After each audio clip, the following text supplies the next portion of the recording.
Recording in progress.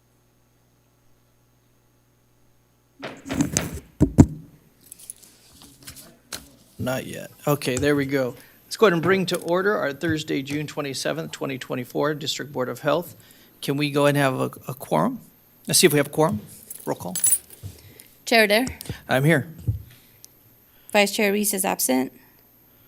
Mary Luz Garcia. Here. Dr. Denko. She will be coming in via Zoom, but she's not here now, so absent. Michael Brown. Here. Dr. Clacking. Absent. Dr. Novak. Here. And I'm Susie Valdespin, your recording secretary. Chair, we have a quorum. Thank you so much. If you don't mind joining me for the Pledge of Allegiance. Mr. Brown, would you lead us? I pledge allegiance to the flag of the United States of America and to the republic for which we stand, one nation, under God, indivisible, with liberty and justice for all. Yeah, play ball. There you go. Okay, we are moving on to looking at the agenda. I'm looking for an approval unless somebody has some question on it.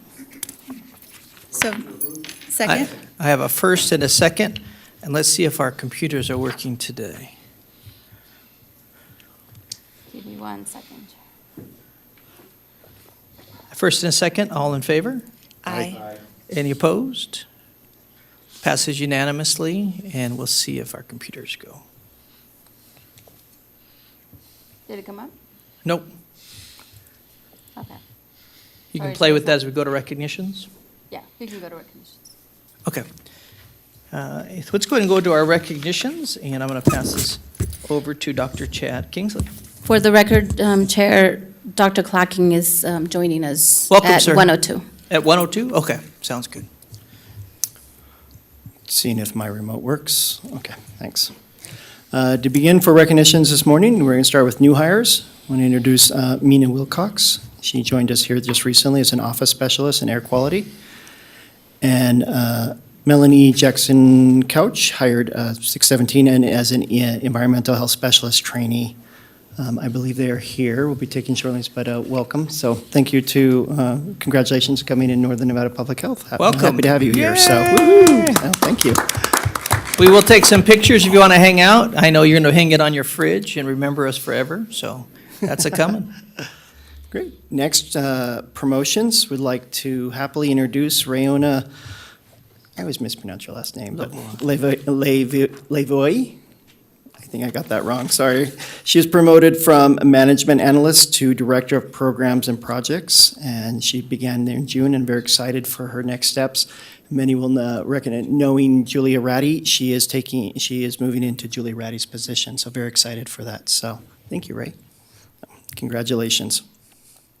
We do have a transfer, Daniel Timmons, transferred from Senior Air Quality Specialist to Environmental Health Trainee this month. So he's looking forward to this new set and change and excited to have his expertise in environmental health. So retirements, Teresa Long, Environmental Health Specialist, and she retired this month. And happy to have the time that she had with her, and I'm excited that for her next phase in life, retirement is always wonderful. So next we want to recognize Washoe County Health Heroes.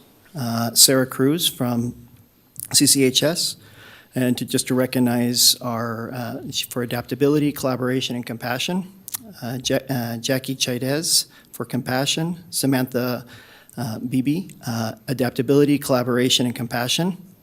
Jennifer Mendez Lumez, adaptability, collaboration, and compassion. Allison Schleicher, adaptability, collaboration, trustworthiness, inclusivity, and compassion. She's hitting all of them. So, and Susie Deller, CCHS, again, adaptability and compassion. So I'd like to recognize them and give them a round of applause for their wonderful efforts that they did. And then we have an Extra Mile Award for the Reno Brewery District, providing a smoke and vape-free environment, and accepting is Megan O'Reilly. And Will, we didn't have his last name, sorry, and then staff, Zarmish Tariq and Claudia Garcia Aguilar. So we want to recognize them for the extra mile they went and helping with the Reno Brewery District. So thank you very much. Are they here? I believe they are. There we are. You want to come down and say something about all that fun? Yes. mean, you ran a whole extra mile. We should give you a little props. Please state your name for record, and then tell us what's going on. Claudia, for the record. Good afternoon, Chairman Dare and board members. We would like to invite representative from the Reno Brewery District who will be accepting the award today, which is Megan. Northern Nevada Public Health's Chronic Disease and Injury Prevention Program is here to recognize a local organization for providing a smoke-free and vape-free environment for their patrons, staff, and visitors. We'd like to thank the District Board of Health for joining us in this recognition. Very good. Zarmish for the record. Currently, 85% of Washoe County adults do not smoke or vape. Therefore, it's no surprise there's a growing demand for smoke-free environments. The Extra Mile Award, also known as EMMA, honors businesses that have gone above and beyond the requirements of the Nevada Clean Indoor Air Act to create smoke-free and vape-free indoor work environments. EMMA recipients have made the conscious decision to adopt more comprehensive policies, further protecting community members from secondhand tobacco smoke and e-cigarette aerosol. The EMMA awards have been given to various recipients since 2008, and this year marks the 34th EMMA presented to a local business or organization. Claudia, for the record. Today, we would like to award the Extra Mile Award to Megan O'Reilly on behalf of the Reno Brewery District with the Extra Mile Award for smoke-free and vape-free policy. The Brewery District includes Reno's largest locally owned breweries and distilleries, including Lead Dog Brewery, Pigeon Head Brewery, and more. These businesses are known for handcrafted beers and offer a historic and timeless atmosphere in Reno. On behalf of Northern Nevada Public Health, we'd like to thank the Reno Brewery District for providing a smoke-free and vape-free environment for their patrons, staff, and visitors. And Megan O'Reilly, would you like to say anything? We just appreciate the recognition, and we do our best to make an environment that everybody will enjoy being in, and so we appreciate it. Thank you. Very good. Thank you. Please don't go far. We're going to come down and take a picture with you. Is that all you got? Yep, we'll begin with Extra Mile. Megan, we'd like to go ahead and take a picture with you with them on the board. We're going to come down, and then also if any of our new hires, promotions, and health heroes want to go ahead and come up here to the front, towards the front, and we'll take some pictures.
No, just the people that are not here.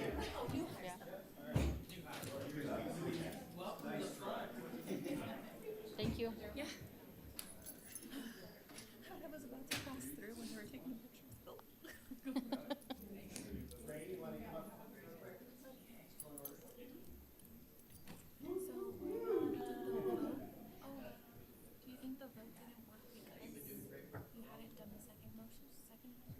No, because I recorded it. I kept on, I recorded it and it just wasn't doing it. So I think it's like, it's glitching because originally I didn't have everybody. And then when I did it, it was taking a little bit to kick in, I think. Unplug. Yeah, well, we'll check it. Thanks for being compassionate and all those things. I work with her out there.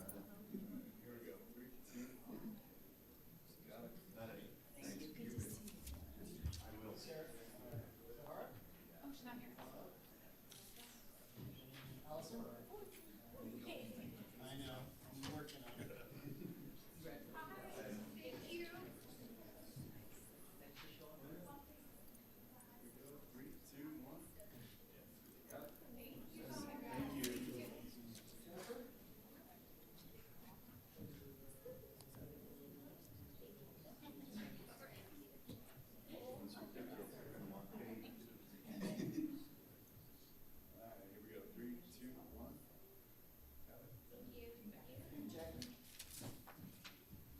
No, Jackie's not here.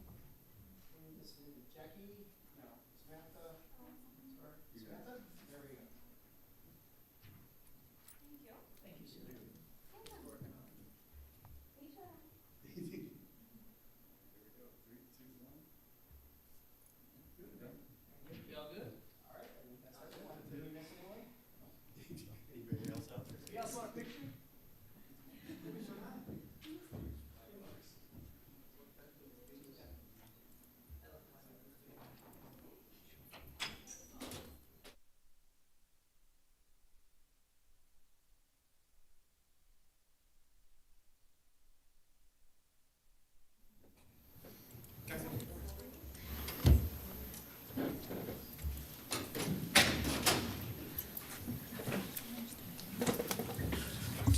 I didn't have, I have time.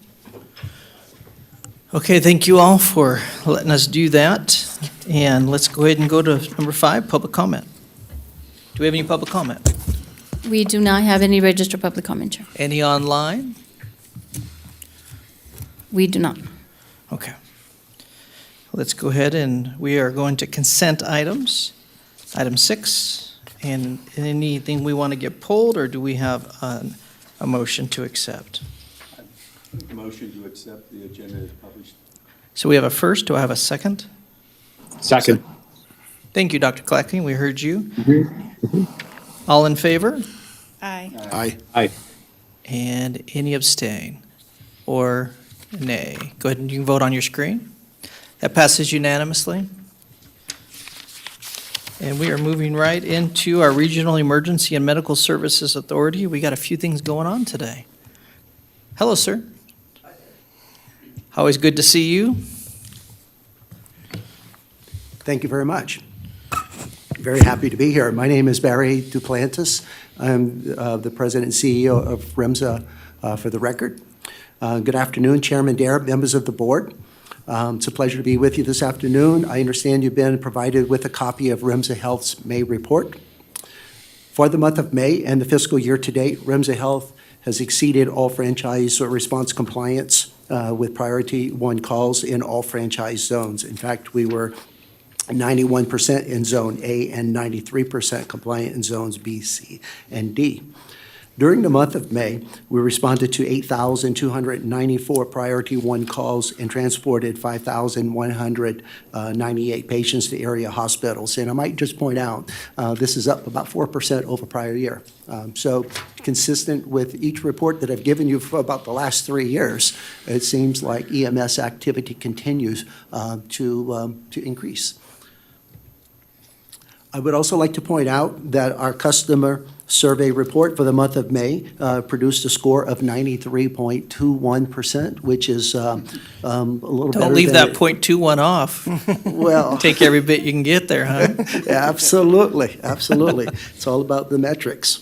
And then lastly, just getting down to a couple of exciting pieces of some of the new business in our organization. We've begun a franchise agreement review with the assistance of the District Board of Health, whereby the franchise agreement allows the EMS Joint Advisory Committee to present recommendations to the medical director of each agency represented in the JAC. Basically, cutting straight to the point here, it allows our partner organizations of Reno Fire, Sparks Fire, and Trucking Fire Protection to participate with REMSA in making any changes that might be desired of the franchise agreement. And then lastly, I'd like to point out a very proud moment, I think, in our community, and is that I'm very pleased to report that on Monday, June 24th, the City of Sparks City Council, voted and approved a contract to enable REMSA to utilize the city's ambulance resources, which within designated service areas of Sparks, and that will actually produce an enhanced service to some of those fringe areas, in particular of Sparks, the newer growth areas. This agreement will become effective July the 1st, 2024, and we'll be collectively announcing this right after the 4th of July. We felt like announcing it this week or next week. would somehow not get the same attention that it'll get if we announce it on the week of July the 8th. This is the same agreement that we previously used with the Truckee Meadows Fire Protection District a couple of years ago. So it's very consistent, the same agreement essentially that was utilized with that agency. And we're currently in discussions with the city of Reno with a similar agreement for a particular area of the city of Reno. And in that particular case is an area around, I think, what we refer to as District 9, where I think it would make some sense. So that said, there's a lot going on within EMS. This is certainly a high time of year where we have a lot of visitors in our community, and even our own citizens are not asleep at the wheel. Our own citizens are out camping and backpacking and doing all kinds of sports. I guess having said that, there's a constant demand for EMS services, even when we're probably the people that people would least like to call. Yeah. That said, I'm happy to answer any questions that anyone may have. So any questions before we have 4 different things we'll get to walk through here. So any questions on what was just presented? Just Yes. comment. Just want to comment, when you see an increase in EMS, and it can be various conditions, but one thing is population growth. Sometimes, that percentage that we see as increases also because we're progressing as a community. It's not the best metric to look at, but sometimes let you know that on the side we are growing as communities. And so we do have increased responsibilities, increased caseloads when we have individuals moving, which can be a very positive thing for our community. But at the same time, it's just a simple gauge. There's other things that affect it too, but that's one thing I just want to recognize as well too. So, Well, I do appreciate your report, Yeah. and so thank you. I wanted to say that. But as we do grow, and I appreciate everyone coming to the table to talk about the collaboration that needs to be happening, and not just for today, but if we know we're growing and we know this is going to continue to grow, we need to make sure that as seamless as we can, that we are working together as a team, and I think we're working towards that. So thank you for your efforts on that. I very much really respect that. And I say that to each of the entities as well. And I think I want our public to know you'll be able to watch this continue to grow as we continue to talk and what that looks like. So thank you so much. So we are looking for a motion on this, if anybody would make a motion. So I have a first. Do I have a second? Second. Any other discussion? Seeing none, all in favor? Aye. That passes unanimously. And if I might also add just one brief comment. One of the, as Dr. Kingsley mentioned, one of the things that is really unique about the way REMSA is structured is that because we don't have fixed stations, we essentially move our equipment to where activity takes place.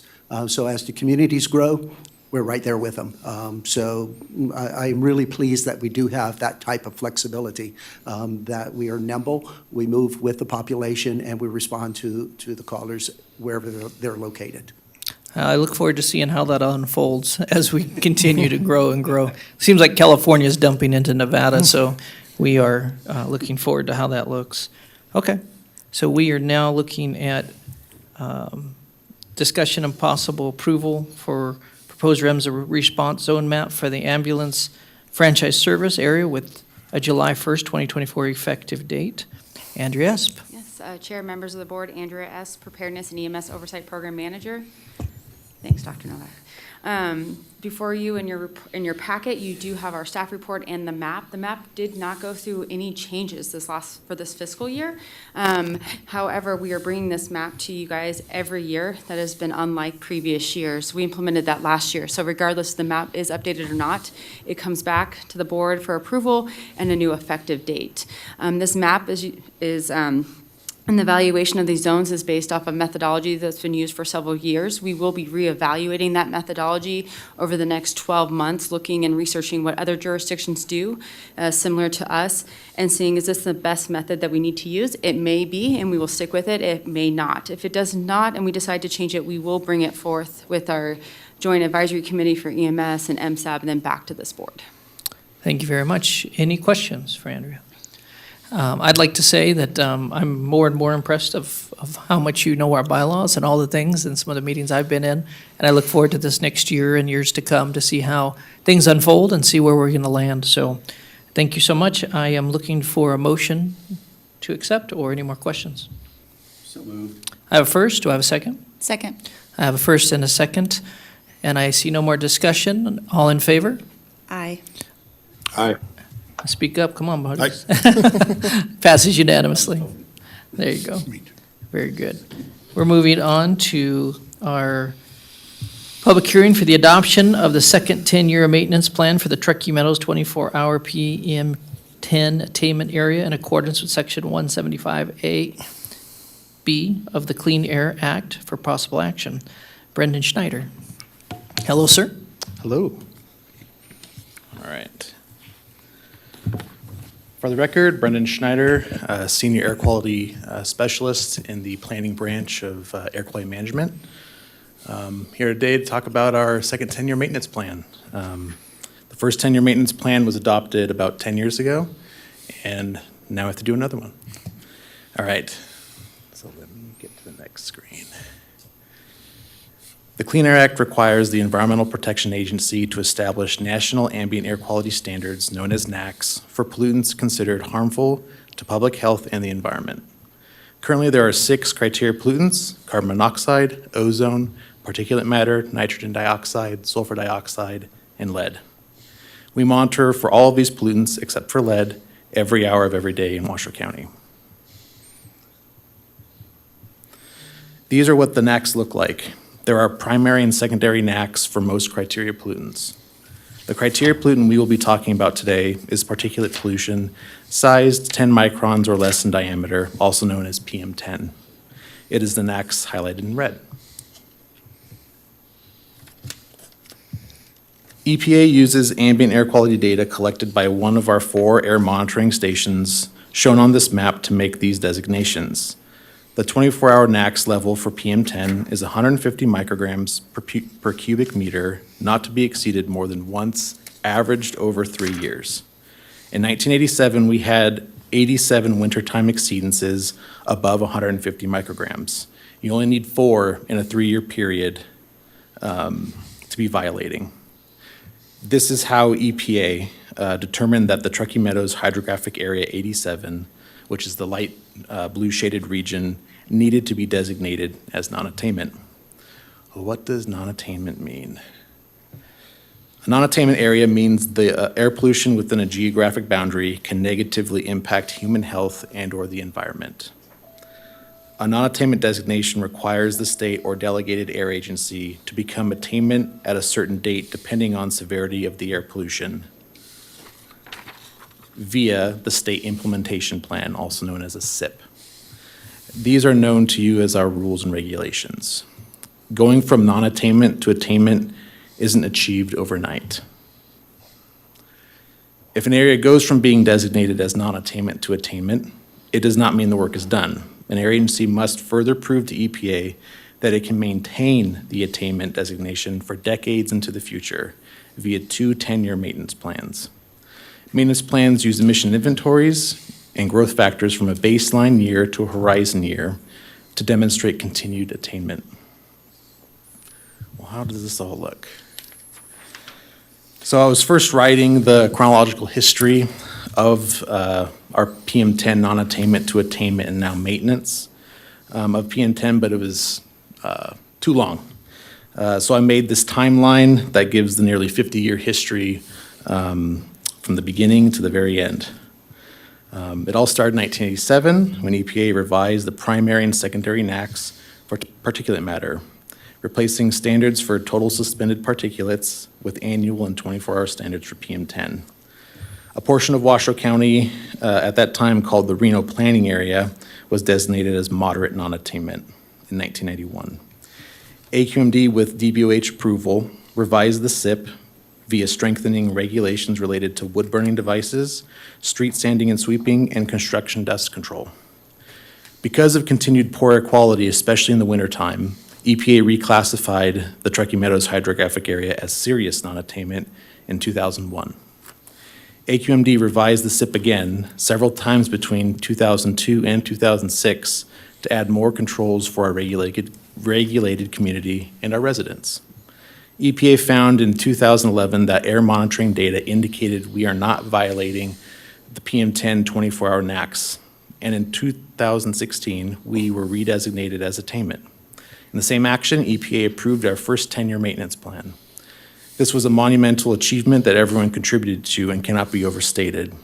Everyone is breathing cleaner air because of the actions of AQMD planning, monitoring, permitting, and compliance staff, the DBOH, the regulated community, transportation and planning agencies, and Washoe County residents. So as required by the Clean Air Act, we are submitting the second 10-year maintenance plan 2 years prior to the end of the first 10-year maintenance plan, which we are at on this timeline. Using 2017 as a baseline year, the second 10-year maintenance plan for the Truckee Meadows 24-hour PM10 attainment area demonstrates that emissions from all local sources within the Truckee Meadows hydrographic area will not cause our air pollution to violate the 24-hour PM10 NAAQS through 2036 and beyond. The plan also revises the motor vehicle emissions budget used by the Regional Transportation Commission of Washoe County, lists potential contingency measures that can be used in case we do violate the PM10 NAAQS again. All of what is being talked about within this plan becomes incorporated in the Washoe County portion of the PM10 SIP.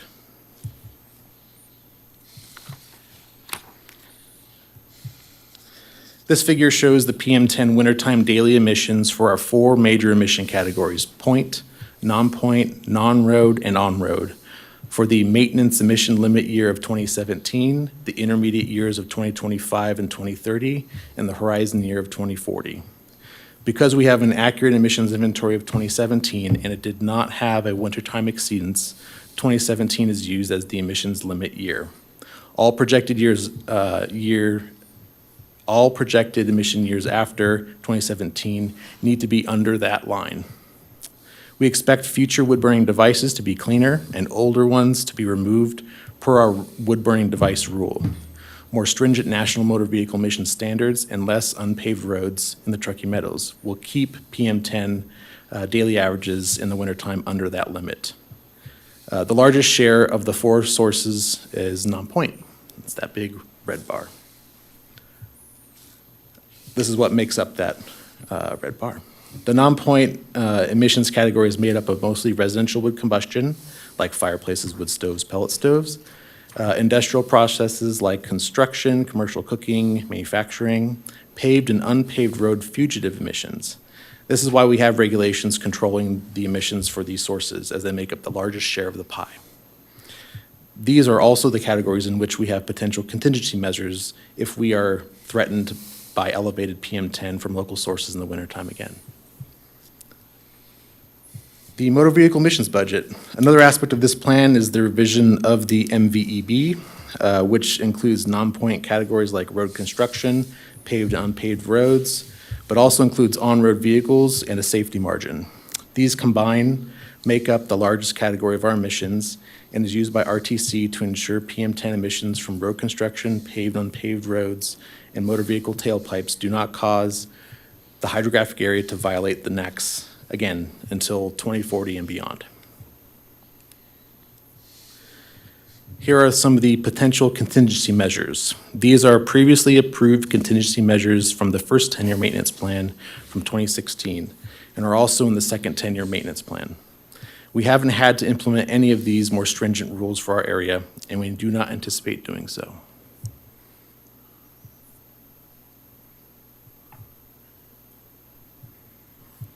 Takeaways.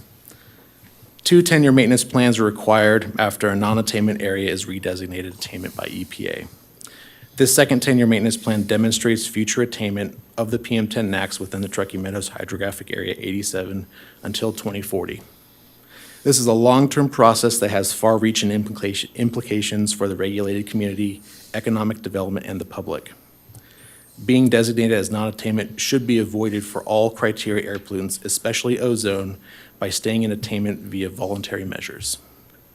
The ground level ozone NAAQS is currently being looked at by the Clean Air Scientific Advisory Committee, also known as CASAC, which provides independent advice with the use of health and environmentally based studies to EPA to determine whether a NAAQS needs to be revised. If CASAC recommends the ground level ozone NAAQS to be strengthened and EPA agrees, we may need stricter controls on stationary sources and federal funding for road construction could be limited. It would start a very, very difficult, lengthy, and costly process for our community that we had with PM10, but for a much more difficult pollutant to control. And with that, any questions? I'll open up to you, please. Thank you, Mr. Commissioner Chairman. Garcia. I was thinking along the lines of the population growth that we've had, and my question was answered on page 15 of the report, where you were talking about the different monitoring stations where they're located, and that we'll be adding one in Birdi Correct. next year. Mhm. The maintenance area is the shaded blue area, and I noticed that the Spanish Springs one is outside of that maintenance area, and there seems to be kind of a no monitoring happening in the North Valleys. Can you talk to me a little bit about that? Sure. The minimum monitoring requirements are set by EPA and the Clean Air Act, all based on population. And currently, we are meeting the monitoring requirements for that. We're actually doing more so than we need to. And we do want to adjust our network over time. They used to all be concentrated within Reno and Sparks, and then we've added some here and there to get into the valleys of other locations. The planning areas in Nevada are all usually determined by hydrographic area. Makes a lot of sense because that's where pollutants get trapped in the valleys. So adding monitors in Verdi and Spanish Springs. And we do have an ozone monitor in the North Valleys and Lemon Valley. But I think in the future, a particulate matter monitor would make a lot of sense too. Okay, thank you. How much does usually one of those stations cost? Just to put that out there so the public understands. Yeah, they can vary depending on the size, hundreds of thousands. Yeah, and then that's not even including the equipment. The equipment itself, one of the monitors could be 50,000. Would there be a benefit for us to add stations, or is that more staff, more notes, more anything? Because sometimes there's grant money that would Yeah. make it worthwhile for us to do that, but what would be the benefit of adding? I mean, more data to help make better decisions. That's always something that we strive for.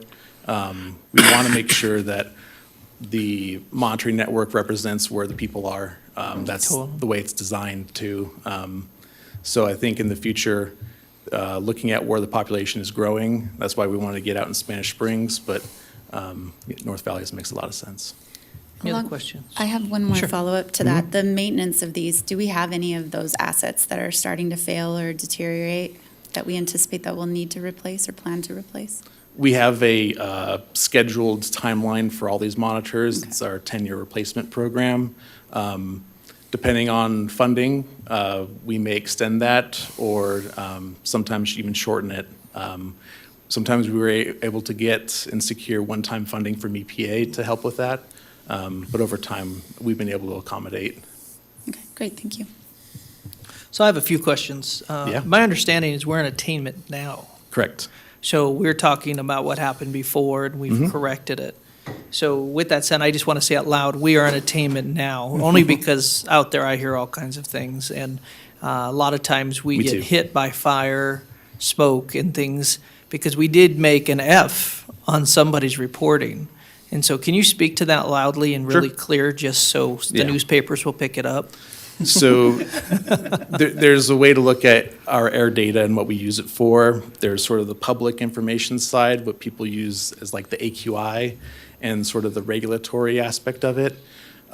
This is all regulatory aspect. This is all stuff that we have control over and what we can actually make regulations for. The, say the grade that we get from a certain group looks strictly just at our ambient air data and doesn't take into consideration really what led to that, which it could be a natural event like a wildfire.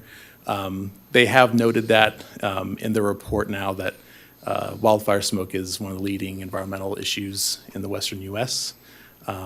So there's a different aspect to what this is speaking to and what it's meant to control for. We look at attainment, non-attainment, and how that gets determined is all up to EPA. Total. One more question. How long are we on the two-tiered 10-year thing? If we are in attainment, how long do we have to keep doing that? Forever? Good question. So there's something called general conformity and transportation conformity. You have to show transportation conformity up until the 2036 or 2040 timeline. Depending on the situation, once we get to those horizon years, we can look at laxing regulations for certain aspects of what we have done in the past, because they may no longer apply. It would seem with the growth that we have, we're gonna probably be on this maintenance thing for a long time, because you're gonna actually grow, not shrink in those areas. Right, we will grow, but we also have regulations in place that account for that, especially for wood-burning devices. It's only gonna get cleaner Gotcha. because of national standards, but also our local rule to remove dirtier burning devices with much cleaner. Very good. Okay, yes, sir. Just would like recognition. So to point out, this started back in 1987, and this was a Board of Health and many other community members that had to weigh this decision. And coming up and seeing this, and it was obviously, clearly, public health for respiratory, especially for children and seniors in our community with comorbidities, and just looking at this timeline, all that goes into it, not only our department, but roads and the division of vehicles, it's not coming out, sorry. But the construction industry, everything that goes into this, and this is a 20-year timeline, and even right now, we're in the process of it, this board too, so boards of health make differences, as do our public health, and we'll get to a point that people won't remember, inversions, and what it does, and I can't go outdoors because of, this and that, and this is a difference we're making today, and it will be maintenance, and we're gonna have to, in the future, remind people that, it was worse at one time on what we've done, but just want to congratulate your team and everything that you've been doing on this. Thank you, and working with partners and our community and our elected officials and everything to make this 20-year process more happen, so thank Yeah, you. thank you. My predecessors and the predecessors before then were definitely responsible for a lot of the reasons why our air is much cleaner in the wintertime. Thank you very much. Well, we are looking for a motion to accept this unless somebody else. I think it's a public hearing for adoption. Oh, public hearing first, sorry. You were right. I'd like to open it up for public hearing. Anybody would like to come up and share your thoughts or concerns? Hearing none, we'll take it back to the board. Okay, now I am looking for that motion. Move to approve and adopt the second 10-year maintenance plan for Truckee Meadows 24-hour PM attainment area in accordance with Section 775A of the Clean Air Act. We do have a first, do I have a second? Second. And any more discussion? Hearing none, all in favor? Aye. Aye. Aye, and that passes unanimously. And thank you very much, appreciate it. Thank you. We look forward to 2040 when we are better.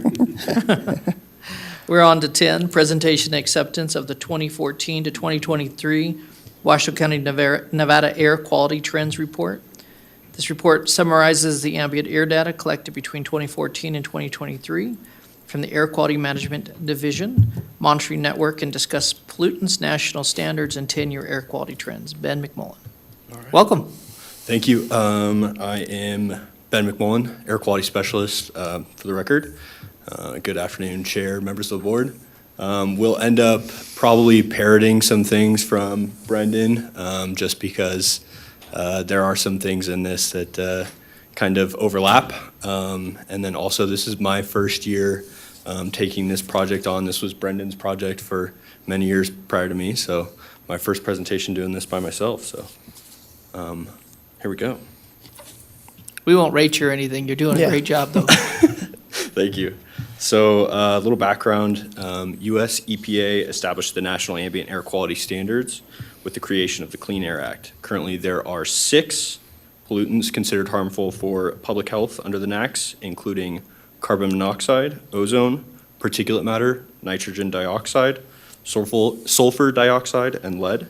AQMD monitors all of these pollutants except for lead every hour of every day. A little bit of background on the Trends Report. Trends Report is completed annually to fulfill the requirement outlined in AQMD's Quality Assurance Project Plan, or the QAP. The Trends Report details air quality data captured by AQMD for the pollutants monitored in Washoe County. This data is shown for last year, but also includes a 10-year trend, so 2014 to 2023. On this slide, we have an air quality index monthly summary for 2023. What's awesome about this, AQMD recorded 0 unhealthy for sensitive groups AQI or above in 2023. The last time this occurred was in 2019. In total, AQMD recorded a total of 220 good and 145 moderate AQI days in 2023. Although no USG AQI days were recorded, AQMD did forecast for a USG AQI on July 13th. Hot, stagnant conditions contributed to elevated ozone AQI. Although we forecasted for USG AQI, we did not have an exceedance that day. AQI remained moderate for the weekend, so if we remember, that was the weekend that was 105 plus for very typical to see high ozone on those days, but we were lucky enough that hopefully our outreach stopped some of that. Here's a 10-year AQI trend. Even with the exceptionally cold start to 2023, our wood-burning device continues to show its effectiveness in mitigating and preventing high wintertime AQI.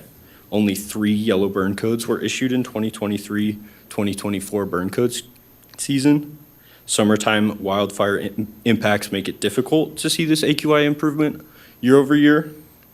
As the area continues to develop, our greatest challenge, like Brendan said, our greatest challenge to air quality continues to be vehicle miles traveled, contributing to high summertime ozone. Something that also happened this year that we talked about in February, the annual PM 2.5 NAAQS was revised. The annual PM 2.5 NAAQS was strengthened from 12 micrograms to 9 micrograms. An initial design value will be based on 2021 to 2023 PM 2.5 values. This will actually lead to a violation of the new 2024 standard. The main reason for this violation is due to wildfire smoke in 2022 with the mosquito fire. These wildfire smoke impacts will be excluded from regulatory and planning decisions with exceptional events demonstrations that we showed to the board actually at the end of last year. Quick question. You Yeah. said that it will show in violation, but we can take them off. Will it still show in violation? No, so those data points will be, they will be there, but they're going to be excluded from the decision. So in that design value calculation, there's actually 8 days that we're going to exclude from decision-making in 2022. With those 8 days taken from the calculation, we'll be back to a 9.0 design value. You can see up there on the graph, Yeah. it's Sparks. That's the violating monitor, 9.7. So with those days removed, that brings us to 9.0. Thank you. Mm-hmm. And here's our ozone design values. Again, parroting kind of what Brendan was saying earlier. Washoe County is no longer violating the ozone standard for the first time since 2019. We remain close to violating the standard though, and a proactive approach must be taken in order to ensure future attainment with the ozone NAAQS. The ozone NAAQS may be strengthened in upcoming years, like Brendan was saying. If the ozone NAAQS are strengthened, it may lead to a non-attainment area in Washoe County. This will lead to restrictions on local industry, local development, and the general public. All future development, construction, roads should consider proactive ozone-reducing measures like planting trees and reducing vehicle miles traveled. Any sort of alternative methods of transportation should definitely be looked at. And my last slide here, takeaways. Main takeaways for the trends report show that wintertime particle pollution continues to improve due to wood-burning device regulations and the burn code. Summertime pollution is worsening due to wildfire smoke impacts and local sources such as motor vehicles. This trends report continues to be a good resource for us to inform our air quality planning decisions. And with that, any questions? Any questions? Please, Ms. Garcia. Thank you, Mr. Chairman. Air pollution has been on my mind a lot because we know that it leads to increased temperatures. We know that heat is obviously an issue here, and we're one of the fastest growing, hottest city in the country, and that's alarming, especially for a lot of our vulnerable populations. And people really don't think about air quality until it's really crisis mode with fires and other things, environmental factors, where people are locked inside, and then you add on the heat factor to it, and it can be very problematic. Is the AQMD partnering with DRI or any other agencies in terms of like the heat mapping as it relates to air quality control?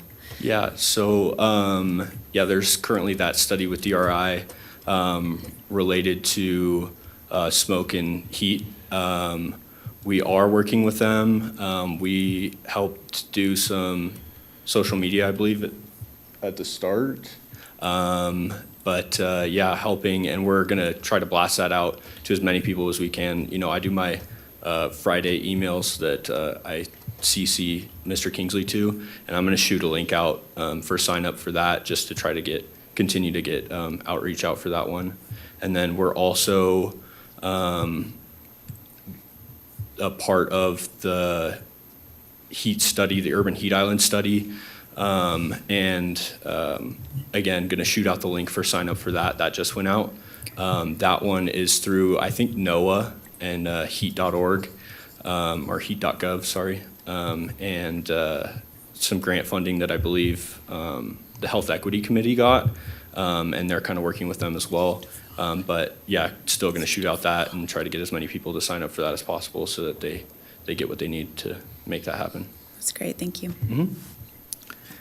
I think something that you could bring back to us could be interesting is what you just said when it comes down to understanding what does that mean that we're the hottest city? What do those things mean? A lot of things are said, and I'd like to understand that a little better. As far as I'm aware, according to studies, we are the fastest warming city. Fastest warming. In the U.S., so meaning that year over year, we see a greater increase in maximum temperatures compared to other places. Okay. Or I guess not maximum, average temperatures year over year. Interesting. Yeah. Any questions? Very good. Well, this is for possible action. Do we have anybody like to make a motion to accept? We have a first, do I have a second? John's our second. Any more discussion? Hearing none, all in favor? Aye. That passes unanimously. Ben, good job on your first presentation. You have many more. Moving on to 11, presentation and discussion and possible action to affirm the recommendations of the Food Protection Hearing Advisory Board to revoke the permit from the facility Bab Cafe at 303 3rd Street, Reno, Nevada, per section 240.080. Chair, we need your vote, sorry, for this last one. Oh, I'm sorry, I didn't hit the button. You good? Yes. Thank you. you. And Robert, Fida, are you joining us on this one? You have friends. Yes, good afternoon, board members. Robert Fida for the record, Environmental Health Services Division Director, and beside me is Miss Lauren Clapham, an Environmental Health Specialist Trainee. And sitting before you here in the front row is also the appellant, Mr. Jihoon Ryu, owner of Bab Cafe. And so I'm here to present to you the appeal case and recommendation from our Food Protection Hearing Advisory Board regarding Bab Cafe, which is located at 303 3rd Street. This appeal case was heard by the Food Protection Hearing Advisory Board regarding staff's decision to revoke the permit to operate for continued and repeat critical food safety violations. Now, I want to emphasize to the board, this is not a decision that we come to lightly. It's always our philosophy to provide education and support our local business owners with the necessary tools so that they're successful. And then we always try to do that before pursuing any enforcement action. Staff always work with local owners to try and change and improve safe food handling practices in order to better protect our community. In the case of BAP Cafe, our staff went above and beyond to provide the facility and their staff with the education, tools, and resources needed to be successful. You have the staff report in front of you and supporting documentation as well. I'll kind of quickly summarize the background of the case and the recommendation from the Food Protection Board, and then provide the appellant an opportunity to make their case afterwards. So, to quickly go over the case, BAP Cafe is what we consider a risk level 3 facility. This is the highest risk we have in Washoe County, and this is due to some of the complex food processing that they do on site, which includes cooling and prep for future service. And these facilities will typically require what we call a certified food protection manager on site to kind of oversee these complex food prep. And so a quick background on the case. Initial application to Northern Nevada Public Health, BAP Cafe submitted their application, which stated they were not doing any cooling. And then from their opening to about 2022, they received 10 routine inspections, and 6 of them resulted in re-inspections. And then in March 18th of this year, staff conducted the first routine inspection for the facility for this calendar year. And at that time, they documented 11 food safety violations, and 4 of them were repeats. And a lot of these violations include bare hand contact with food that's ready to eat, lack of proper cooling time and temperature, lack of proper hot holding, no date marking, and then misuse of time as a public health control. And then since March 18th, BAP Cafe has had 5 re-inspections and has continued to see the same repeated violations. These repeat violations tend to indicate the lack or inability to create a food safety culture or the lack of active managerial control. Okay. Staff has worked above and beyond to help the applicant. Some of the work that we've done included providing on-site staff training to BAP Cafe that was done by NNPH at their facility. We've helped assist and provide training on improving active managerial control through our active managerial control course, as well as helping them kind of assist and modify their plans based on their food operation practices. And we also have a lot of resources, temperature, cooling logs that we readily provide to these operators to ensure that they can maintain proper cooling and proper hot holding. Additionally, we went on site with on-person translation services. We provided a Spanish speaker so that we could educate and work with BAP Cafe staff. We also worked with the owner to kind of on their active managerial control policy so that they could effectively implement cooling procedures. When that didn't work, staff worked with the owner to try and modify some of these processes to eliminate cooling entirely, and so that way they could still have a modified menu, be successful, but reduce the complexity of the cooking processes. Sadly, all these efforts by staff still continue to result in repeated, and in May 15th, the permit was suspended pending revocation. And this was based on the inspection history and continued repeat failure to address these violations. The appellant filed a request to appeal our action, and on June 10th, the appeal was taken to the Food Protection Hearing Advisory Board, and they unanimously voted to uphold the decision to revoke the permit. You have the draft minutes and the supporting documentation from the Food Protection Hearing Board in your packet. At this point, I'll have the appellant come forward, make their case, and then we can open it up for board discussion or any questions. So, thank you.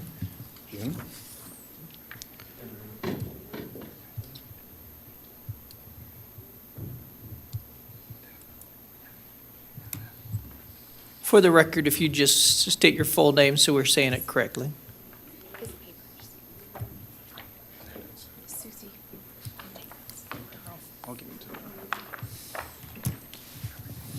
Dr. Clackley, so you know he's handing out something to each of us, so we'll get something sent over to you as well you. when we can.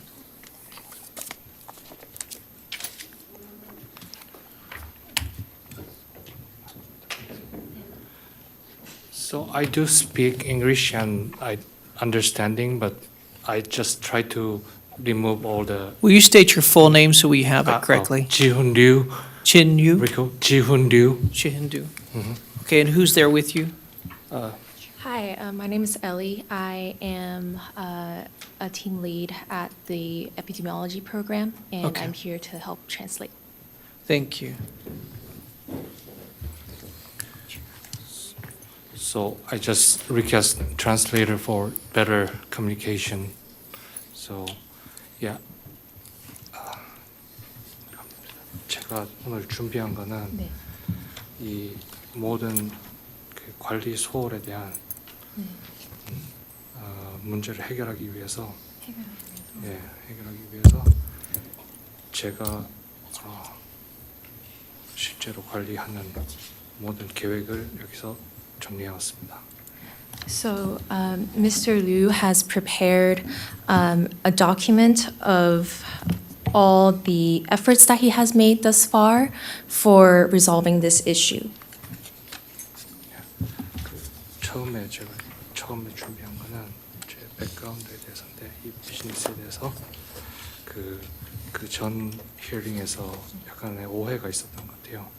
제가 그냥 투자자였다고 생각하는 그런 오해가 있었던 것 같고, 그래서 제가 지난 5년 동안 처음 오픈부터 5년 동안은 제가 이 비즈니스에서 실제로 일을 하면서 관리를 해왔었고,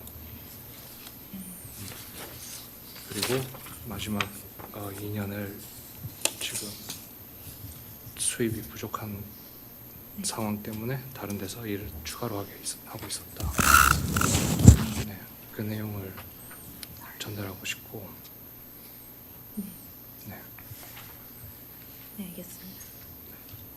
So, at first, when we had the hearing, he prepared a background of the business, but he believed that there was a misunderstanding that he was only an investor of the business and not directly involved in running. He would like to explain that for the past 5 years since the opening of the restaurant, he had been directly involved in working in managing the running of the business and as well as operations within the restaurant. But in the last 2 years, because of limited funds and revenue of the business, he had additionally taken on other work.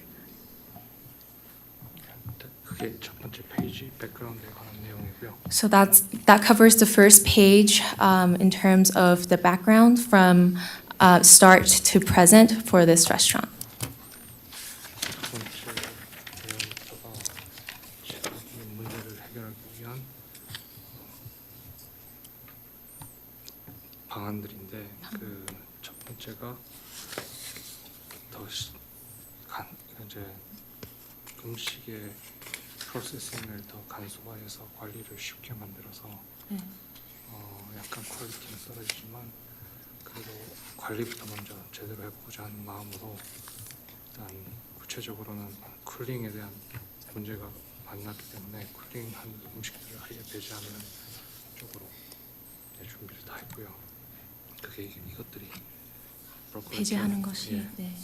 배제하고, 그리고 윙에 대한 온도 유지, 핫 홀딩에 대한 온도 유지에 대한 문제인데, 이것 또한도 그 완성된 제품을 사서 냉동된 완성된 제품을 사용하는 걸로 이렇게 일단 간소화하는 전제로 이렇게 전부 다 바꾸기로 했습니다. 관리를 더 수월하게 하기 위해서. 네, 알겠습니다. Okay, so for the second page, it covers the updates that the business has done in terms of resolving the outstanding issues of cooling and hot holding. And the business had decided to no longer serve food that requires cooling practices and has moved to no longer serve pre-fried rings from the restaurant and instead would purchase frozen products that they could safely prepare. 그래서 이 모든 것들이 그 간소화해서 이걸 해결하기 위해였다. So all those decisions has been made to resolve the outstanding issues that's been pointed in the past violations. 그리고 히스패닉 직원들이 많기 때문에 이런 업데이트들은 모두 스페니쉬로도 다 작성해서 문서화해서 이제 직원들한테 항상 전달될 수 있도록.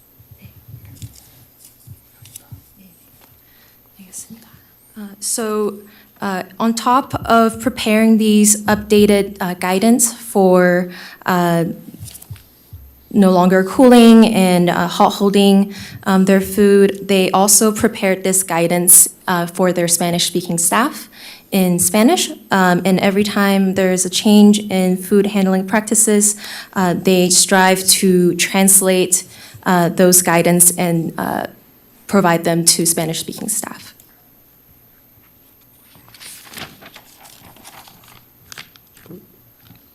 지금 일단 제가 이 히어링에 대해서 전혀 아이디어가 없었기 때문에 준비한 파일들인데 이거는 이제 그 현재 저희 레스토랑에서 쓰고 있는 음식 레시피들인데 레시피에다가 모든 규정이나 음식 관리 방법들을 포함을 시켜서 레스토랑에 배치할 거고요. 그래서 그거를 항상 직원들이 보고 음식 만들기 전에 항상 볼 수 있도록 예, 그렇게 준비한 이 레시피북에 매뉴얼을 합친 북을 항상 배치합니다. 네, 알겠습니다. So the following pages include recipes of all the items on the menu at the restaurant, and it also includes all the ideal practices and preparation, and the business will be placing all of these recipes in the kitchen where it is visible to staff so that all staff members involved in food preparation would be able to see the best practices for preparing the food at the restaurant. And I see that is also included in Spanish as well.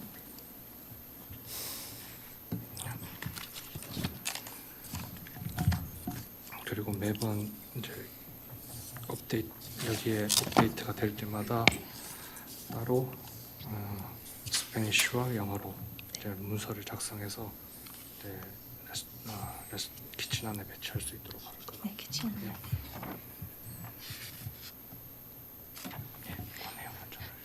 So once again, anytime that there is an update to protocol and food preparation practices, there is also Spanish translation available, and it is posted in the kitchen for all staff to see. 일단 기본적으로 지금 이번에 준비해온 이 문서들이 지난 히어링을 생각을 하고 준비했던 것들이기 때문에 너무 디테일들이 많아가지고 조금 오해가 안 생기길 바란다고 말씀 좀 부탁드리겠습니다. So a lot of this material has been prepared with the last hearing in mind. It is very detail oriented. There are many pages, and the reason for that is because of the wish that there would not be any misunderstanding moving forward of the restaurant's food preparation practices. 여기 데일리 워 체킹 리스트라는 걸 업데이트했는데 여기서 저희가 그 온도에 대한 로그도 작성할 수 있는 그 프로시저를 넣고 매일 이게 그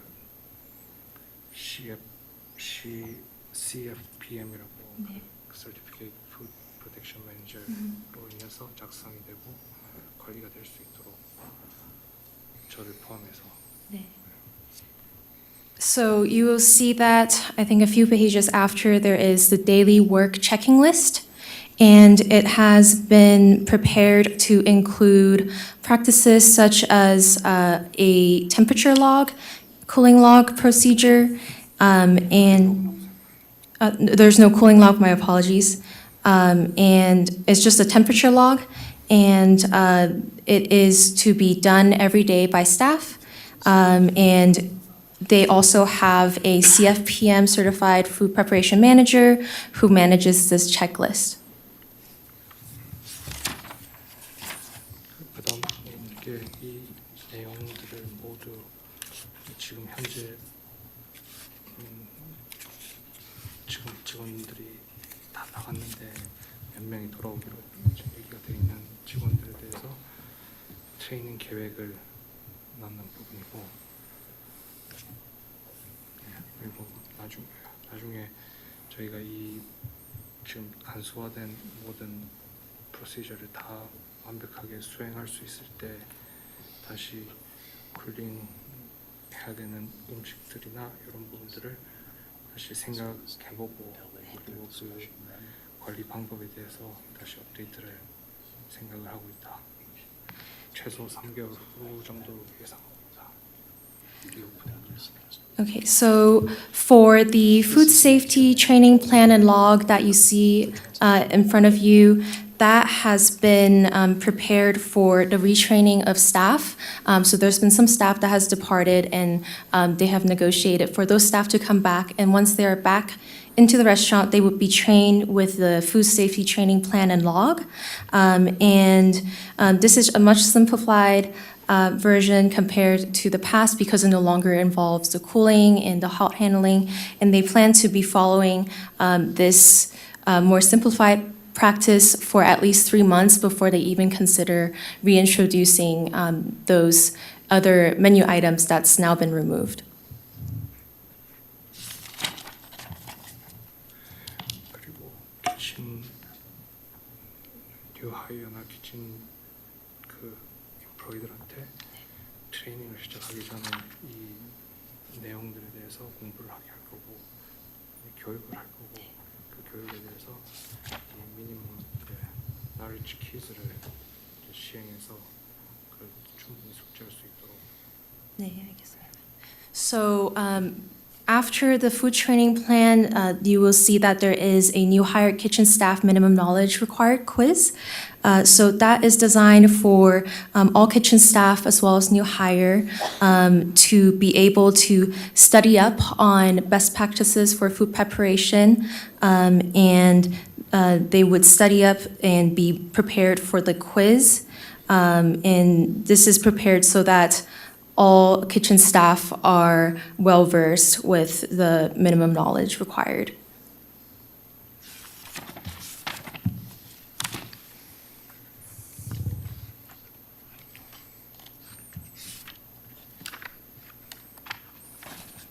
그리고 지난 히어링에서 저희가 이제 온도를 제어할 수 있는 이퀴프먼트가 부족하다는 지적이 나왔는데 그 부분 또한 이 트레이닝 끝나고 이게 확실히 실행되는 상황에서 추가적인 아이스 머신이나 필요한 부분들을 배치할 계획이 있다. 나중에 이제 모든 게 확실히 수행이 됐을 때 그런 계획에 대해서 저기 지금 적혀 있는 내용이다. So the next page, you will see that there is a new kitchen layout plan. So that is to address the concerns regarding temperature from last hearing. After they have implemented all the trainings with their more simplified menu, they do plan to add an ice machine as well, or a prep sink to better accommodate the temperature requirement. And they plan on doing so after they have completed all the trainings for staff, as mentioned in the past pages. 현재부터 계획에 대해서 적은 건데 일단 충분히 트레이닝이 되고 직원들이 하이어 되는 전제로 리오픈할 수 있는 상황을 계획하고 있다. So for this page, it has a schedule for reinstated permit to reopen the restaurant.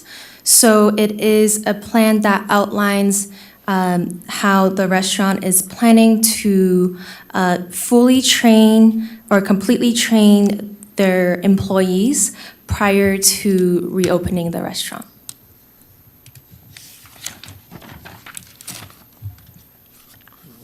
나머지는 이제 레스토랑에 붙여서 직원들이 더 정리정돈을 잘할 수 있도록 하는 이제 리퍼런스들이고 마지막으로 한마디만 좀 하게 해주시면 말씀해 주십시오.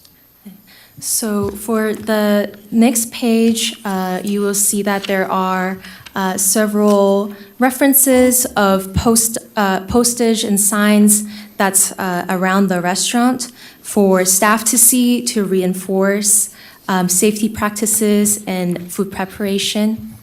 And if he could have another word. Last word. 이게 강조하다시피 제가 다른 직업을 갖고 있었지만 그만두고 여기에 다시 돌아오게 됨으로써 이게 하나 남은 저의 인컴 소스이고 지금 이거를 지키기 위해서는 뭐든 할 계획이기 때문에 충분한 준비와 그 커뮤니티의 안전을 위해서 최선을 다할 거다. 네, 알겠습니다.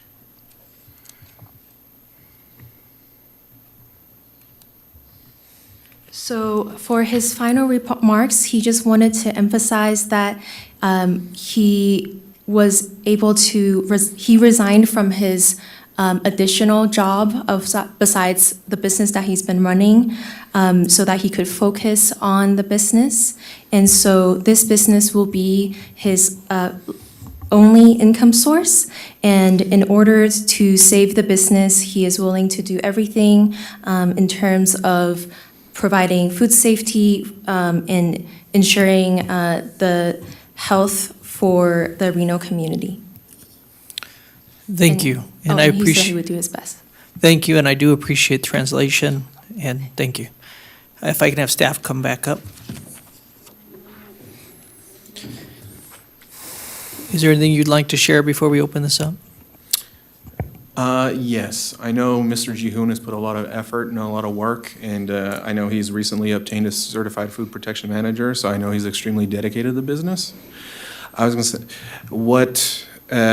what Mr. Jihoon or Mr. Ryu was attempting to do has already been attempted by staff with lack of success. The modified menu without the cooling. And then some of the procedures says that he's presented. Food safety culture is not simply related to procedures. It's essentially the behaviors, the system, how food flows through a kitchen. The procedures are a great start, but what is needed is essentially a complete overhaul in staff's opinion. Mr. Ryu is more than welcome to essentially, in staff's opinion, come back and try again, but he would benefit from a fresh start, is what staff's opinion would be, so. Okay. Let's go and open this up to our board and questions for staff or comments or thoughts. I'll begin then. So I do appreciate the work that is shown here. For me personally, this should have been done months ago. If this would have been done months ago, we wouldn't be sitting where we're at right now. And so I don't know if, do you understand? I just want to make sure, does it need translation for what I'm saying?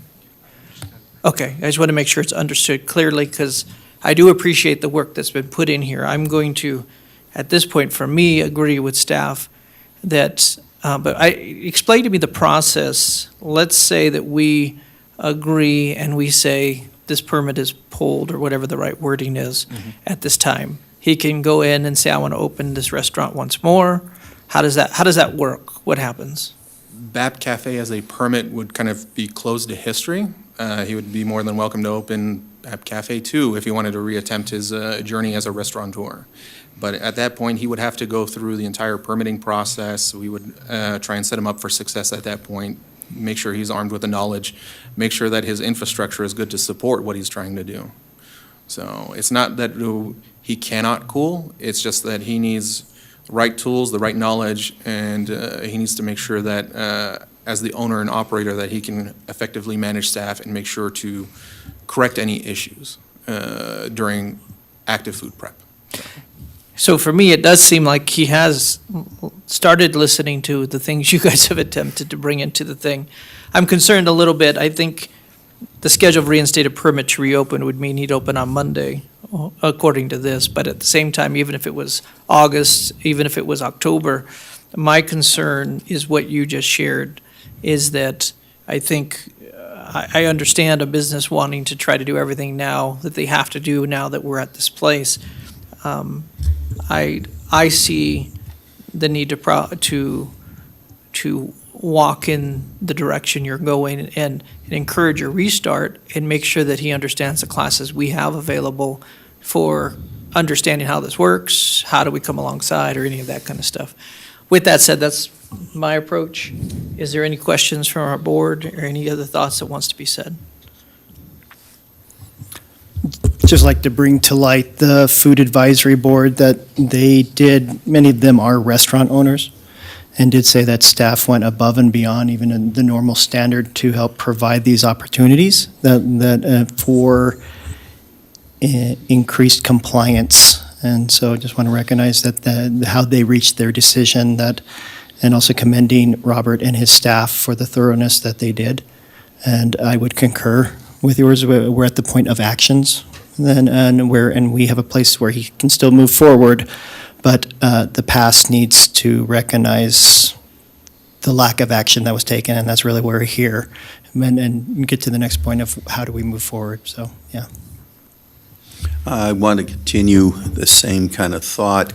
It looks like everything we've had dated clear back to 2017, that there's been repeated violations, some of which look like they're the same violations over and over again. I have to commend our food staff for trying to help him build a better restaurant and that, but at this motion, I'd like to move to recommend to the District Board of Health to uphold the District Health's decision to revoke the operator's permit due to repeated violations of Section 240.080 of the regulations of Washoe County District Board of Health governing food establishments. So I do have a motion on the board, on the table. I'll look for a second, and then I have some more discussion, and I have something else I want to say. I'll second that. So we have a first and a second. I do want to keep this open for discussion. Obviously, there's still a place for that. I want to also make it very clear that there's a reason we have our advisory board that we have of other restaurateurs, is that it's not a quick decision to make any of these, but we want to see all of our businesses in the region flourish and do well. I think based upon what you did and put together, I think you have a plan in motion that could actually really get you where you want to go, with probably some tweaks and things you got to do. But I think you need to, I think it's clear even in your own statements that you need to retrain your staff, and you have a lot of work to get to that place. And so I just want to commend our staff, but also there's a reason we have our advisory board in place. And I like following our advisory boards as much as possible. There are times we do have that right to do so, but that's not a goal of ours. So for me, that's my last discussion. Any other discussion?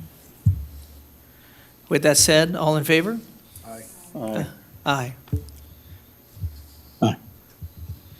That passes unanimously. We do thank you for going through the process, and we do, as you decide what you want to do, what you need to do, I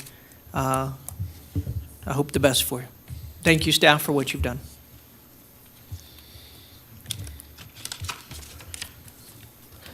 And we can, as a chair, if the presentation in item 12, we can pull that if time is an issue. It's just a presentation discussion on tuberculosis clinic, and it's not going anywhere quick, so we can bring it back next go month ahead- if you'd like to. Let's go ahead and pull that. Okay. If I can have a motion for that. Do I need a motion for that, Dania, or can I just do it? You can pull it. Okay. Well, officially, let's pull that, just to make sure we stay on time with a few of our other things we have going on. I do want to thank our board and our staff. I know that each of these restaurants and different people, I appreciate even having a translator here for a portion of that to make sure that everyone understands that we are trying to look at this from all aspects. So we're going on to 13. And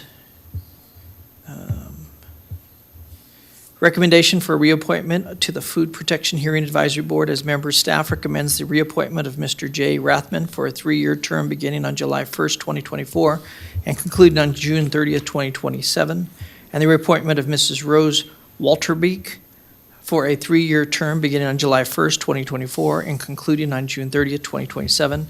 Applicants do include Peter Sensor, Jimmy Yim, Scott Munns, and Diana Christensen. And hi. Hi. Good You afternoon. are not Robert Fida. I am not Robert Fida. I'm Olivia Alexander Leader. I'm a senior environmental health specialist in the food safety program with the Environmental Health Services Division. Good afternoon, Mr. Chair and members of the board. Today I'm here to recommend the reappointment of Mr. J. Rathman and Ms. Rose Walterbeek to the Food Protection Hearing and Advisory Board. The Food Protection Hearing and Advisory Board, as established in the regulations governing food establishments, holds hearings and considers appeals to compliance actions issued by NNPH and assesses petitions for variance. Currently, there are 7 members of the board, with 2 members' current terms scheduled to conclude on June 30th of this year. And while solicitation for interest in serving on the board is open and ongoing, Environmental Health Services sent out a notice to the EHS Food Safety email listserv and published a press release announcing the upcoming vacancies with a deadline to submit applications on June 13th. To date, a total of 6 applications have been reviewed. However, due to the timing of when we received the 6th application, it wasn't included in your staff report packets.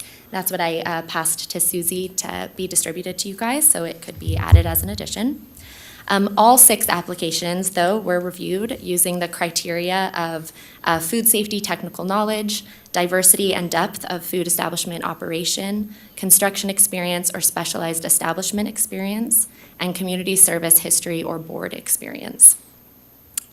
Based upon the criteria, we recommend for reappointment Mr. J. Rathman and Ms. Rose Walterbeek, both of whom have served their initial appointment of 2 years. That began on July 1st of 2022, and in that time have actively and thoughtfully engaged in the 2 meetings that have taken place during their terms. Mr. Rathman has extensive technical and operational experience as a food establishment business owner, utilizing and developing complex food processes such as reduced oxygen packaging, curing, and the HACCP plans that relate to those processes.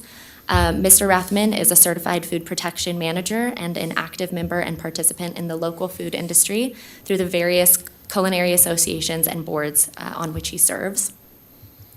Ms. Walterbeek has extensive operational experience in the food service industry relating to the National School Lunch Programs, where she has worked in multiple states and counties conducting oversight of food service operations to children who are a high-risk population. She is also a certified food protection manager and has served as the general manager for the Nutrition Services Department of the Washoe County School District. Given those excellent credentials, staff are confident that the applicants being recommended for reappointment will continue to provide a wide range of experience, knowledge, and expertise to help address food safety issues in Washoe County, placing public health at the forefront while representing our community's interests. And so it's our recommendation, our staff's recommendation, that the board reappoint Mr. J. Rathman to a 3-year term beginning on July 1st, 2024, and concluding on June 30th, 2027, and reappoint Ms. Rose Walterbeek for a 3-year term beginning on July 1st, 2024, and concluding on June 30th, 2027, to the Food Protection Hearing and Advisory Board. in your staff report packets, you do have the possible motions included. Thank you so much. Thank you. I do want to thank everybody who put their name in and it asked to be on here, including Ryan Smith. We did hear it. We did see it officially. We want to Yes. say that. And with that said, any questions before we go to a motion? Hearing none, do I have a motion? So moved. I have a motion to accept the names that have been offered from our staff. So I have a first. Do I have a second? Second. I have a second. I have a first and second. Any more discussion? Seeing none, all in favor? Aye. Aye. And that passes unanimously. Thank you very much. Thank you. Okay, we're moving on to 14, which is our review and discussion and direction to staff regarding the provisions of the interlocal agreement, the ILA, had entered into by the cities of Reno, Sparks, and Washoe County for the creation of the Health District, taking action to accept ILA in its current form or direct staff to forward any additional recommendations for possible amendments to Reno, Sparks, and Washoe County. And I believe, Michael Brown, are you asking us to? Well, I know our DA usually goes over this, and I was just gonna ask when you're done, if we could go ahead and move this to next month, so we have time to talk to the city about it, that I represent. Sure. I'll, Dana Reed, Deputy District Attorney for the record. This is the scheduled time for the board to be presented with its yearly opportunity to review the interlocal agreement that is established by Washoe County, Reno, and Sparks. The idea is that the board can review the ILA as it exists, make any recommendations. I think those of you who are on the board will recall the last time this was done was the recommendation to change the name to Northern Nevada Public Health. We're not changing our name again. No, let's not do that. Not a recommendation. And then at that time, if you had recommendations, you would forward those, you would ask staff to forward those to the jurisdictions who have the responsibility for actually creating, updating the ILA. Generally, that's done through a concurrent meeting. The deadline for any updates is October 1st. Okay. Because that's set forth in the ILA, it has to be done 90 days before the next effective year, which is January 1st. So essentially, any recommendations would have to go to the 3 jurisdictions, would have to be vetted in a concurrent meeting, voted on, and implemented and agreed to by October 1st. So that's your timeline. And with that said, I will defer to the board as to how it would like to proceed. I'm comfortable with giving you a month, but it sounds like no more than a month. So if you don't know by then I'm going to say we'll move forward. So are we all comfortable with that? Yes. Can I just do that, or do you need a motion? Since we've started the item, why don't we make a motion to defer to the next month so that discussions I'll make can the be had. motion that we do that, so it's there. Do I have a second for that? Second. I have a first and second. Any more discussion? Hearing none. All in favor? Aye. Passes unanimously. Thank you very much. We're moving on to 15, review and discussion and possible adoption of revised rules, policies, and procedures to include revisions deemed appropriate by the board, namely including removing the Washoe County Health District and including specificity on cases that cannot be added on the consent agenda, including but not limited to appealed cases to any hearing and advisory board. Dr. Chad Kingsley. Oh, yeah, this is just a general cleanup. Overall, majority of it was changing just some minor wording in there and adding no significant changes. Dania, overall correct? Yeah, just want to confirm on that for this, the rules, policies, and procedures. Yes. Yeah, they weren't sent to me independently for review, but my understanding is the majority of them were basic Housekeeping. cleanup and Cleanup, housekeeping so issues. nothing significant. Nothing in my review prior to this meeting red flagged for me to try to send it back, so that's what I've got for you. I concur. I read through it, and it seems very moved. straightforward. So I have a first. Do I have a second? I have a first and second. Any more discussion? Seeing none, all in favor? Aye. Aye. Aye. That passes unanimously. And please vote on your screen. Okay, moving on to 16, discussion and possible acceptance of the 330 Partner Clinic Clinical Operations Assessment for Community and Clinical Health Services Division, CHS Action Plan and possible direction from the Board of Health. And I just want to say, one of the things we are doing coming out of COVID is we are walking through every division we have and just assessing and seeing how we're doing, the goods, bads, the beautiful, the things to celebrate, you name it. And so we definitely started with clinical health services, as that is one of our areas that has a lot of moving parts. So, Aaron Dixon. Good afternoon. For the record, Aaron Dixon. On the line, I should also have Ms. Tammy Greenwell from 330 Partners, who is the consultant that we hired to work on this, and she has a presentation to start. Yes. Hey, can everyone hear me? We can. We can. If you'll just give us a moment to, we can get your presentation up so we can switch Sure. this. And what was their name? This is Miss Tammy Greenwell Tammy from Greenwell. 330 Partners.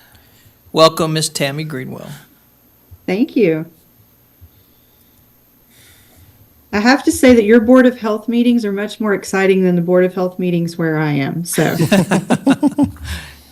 Well, you should see when we're having our parties. It's getting amazing.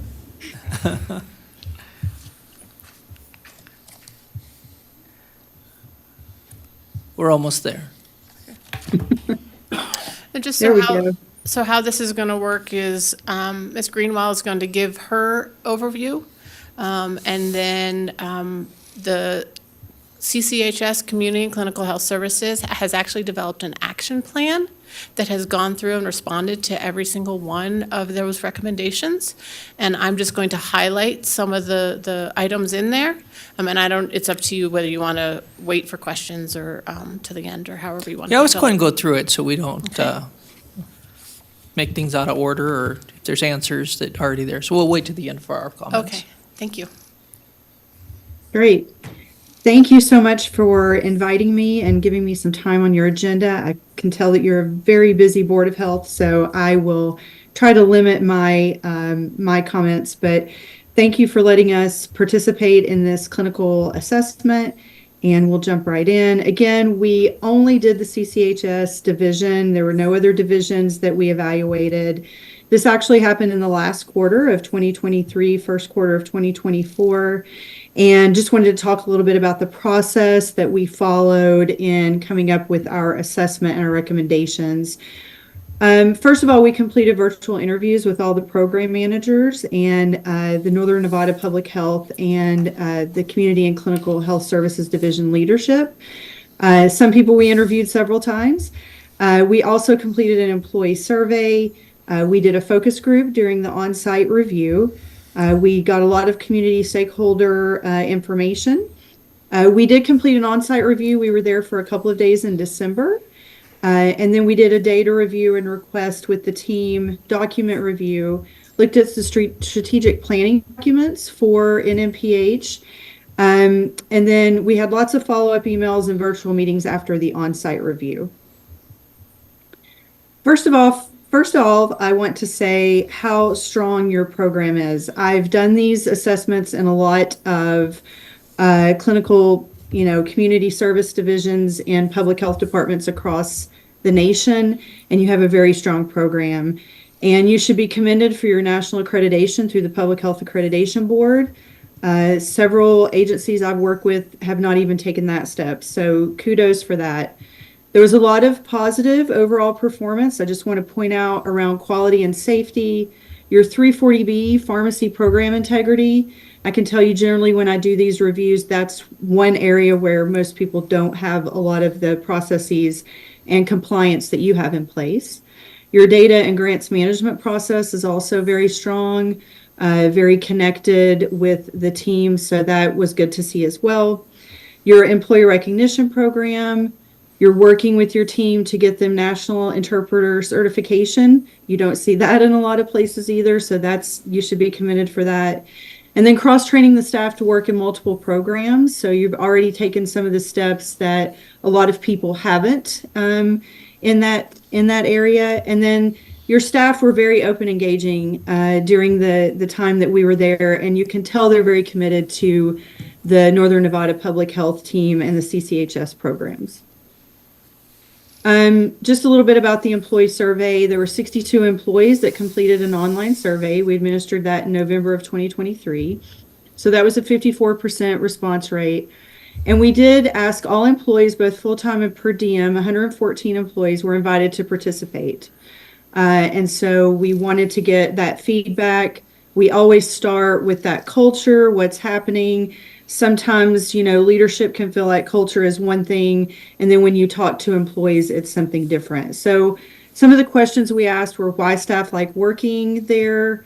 You can see those responses, why staff would want to leave, and then what could Northern Nevada Public Health do differently? So probably no surprises in any of those responses, but wanted to give you some just kind of high-level detail about the employee survey.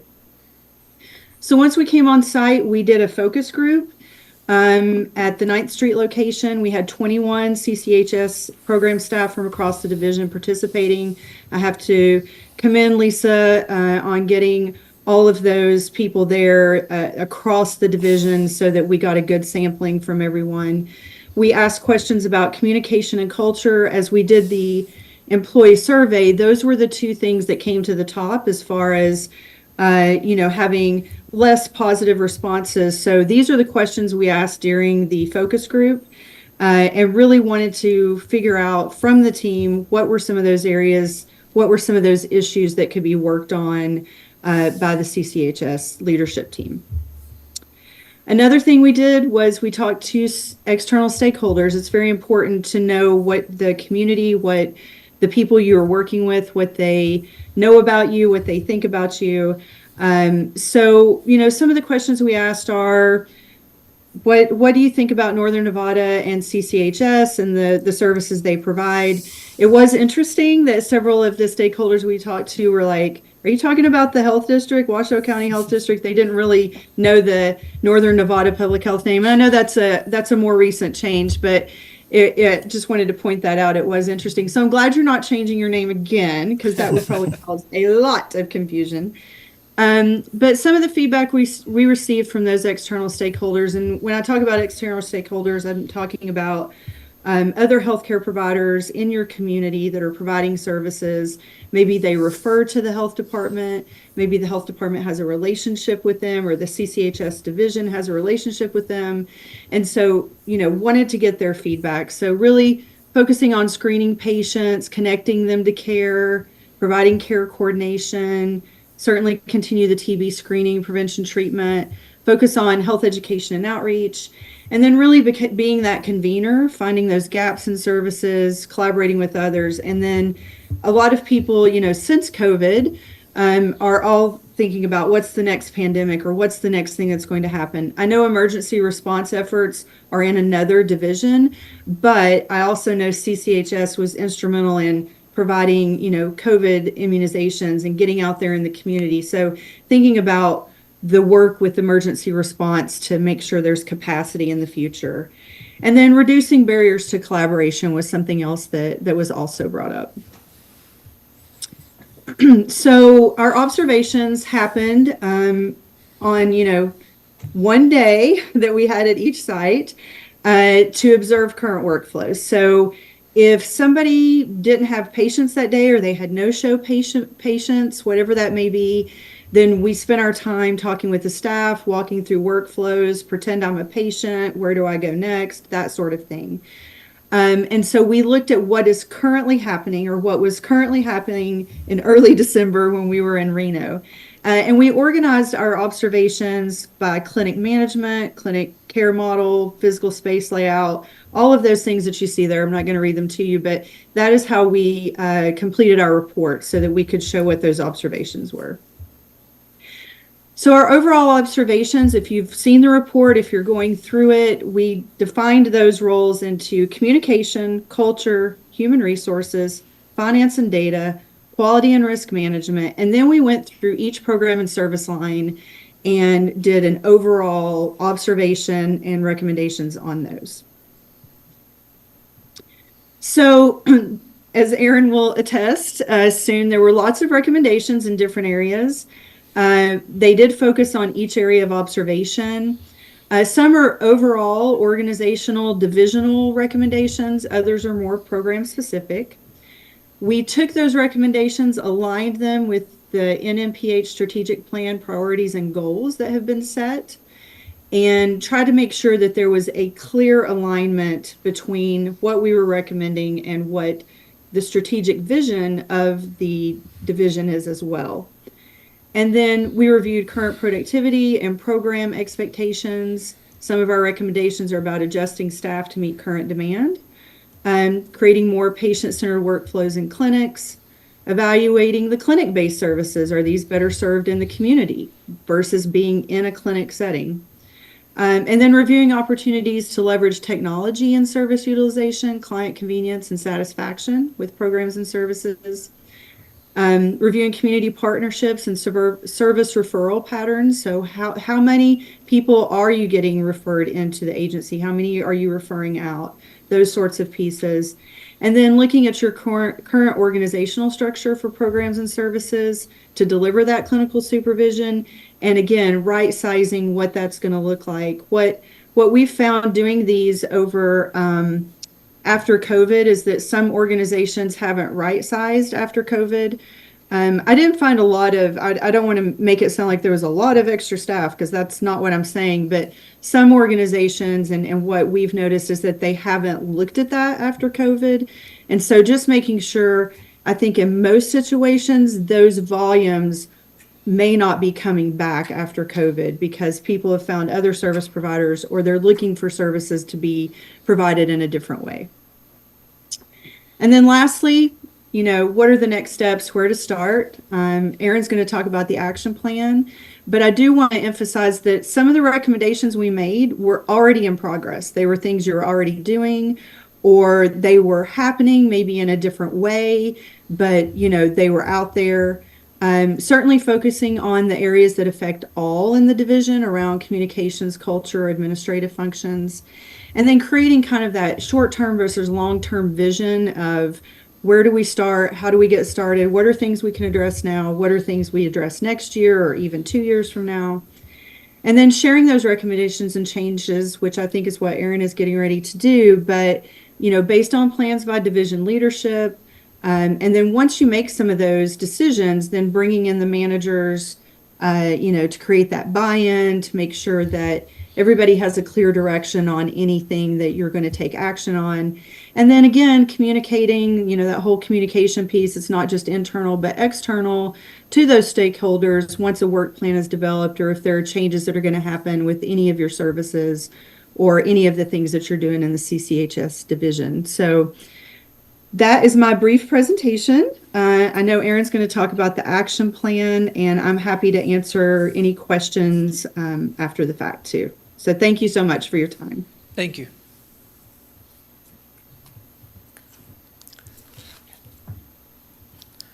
Thank you so much, Tammy. I do really want to thank 330 Partners for the time they spent with CCH staff, the leadership, board members, and the community members. They really had some very thoughtful and strategic recommendations, which really will help us improve our environment and operations for staff and clients. I would really first, before I get into this, like to acknowledge the CCHS team. Assessments are never easy, never easy. And the entire team approached the assessment as a learning opportunity with the end goal of improving outcomes for our clients and community. This really has been a valuable experience for not only for CCHS, but for all of NNPH, and I think we've learned a lot from it. This morning on the huddle, the huddles CCHS meets every 2 weeks and virtually and discusses things that are coming up, and we were discussing this, and Lisa reminded staff that this is not just a one-time deal. Right, we are taking these recommendations and we are going through them, and this is going to be a long process.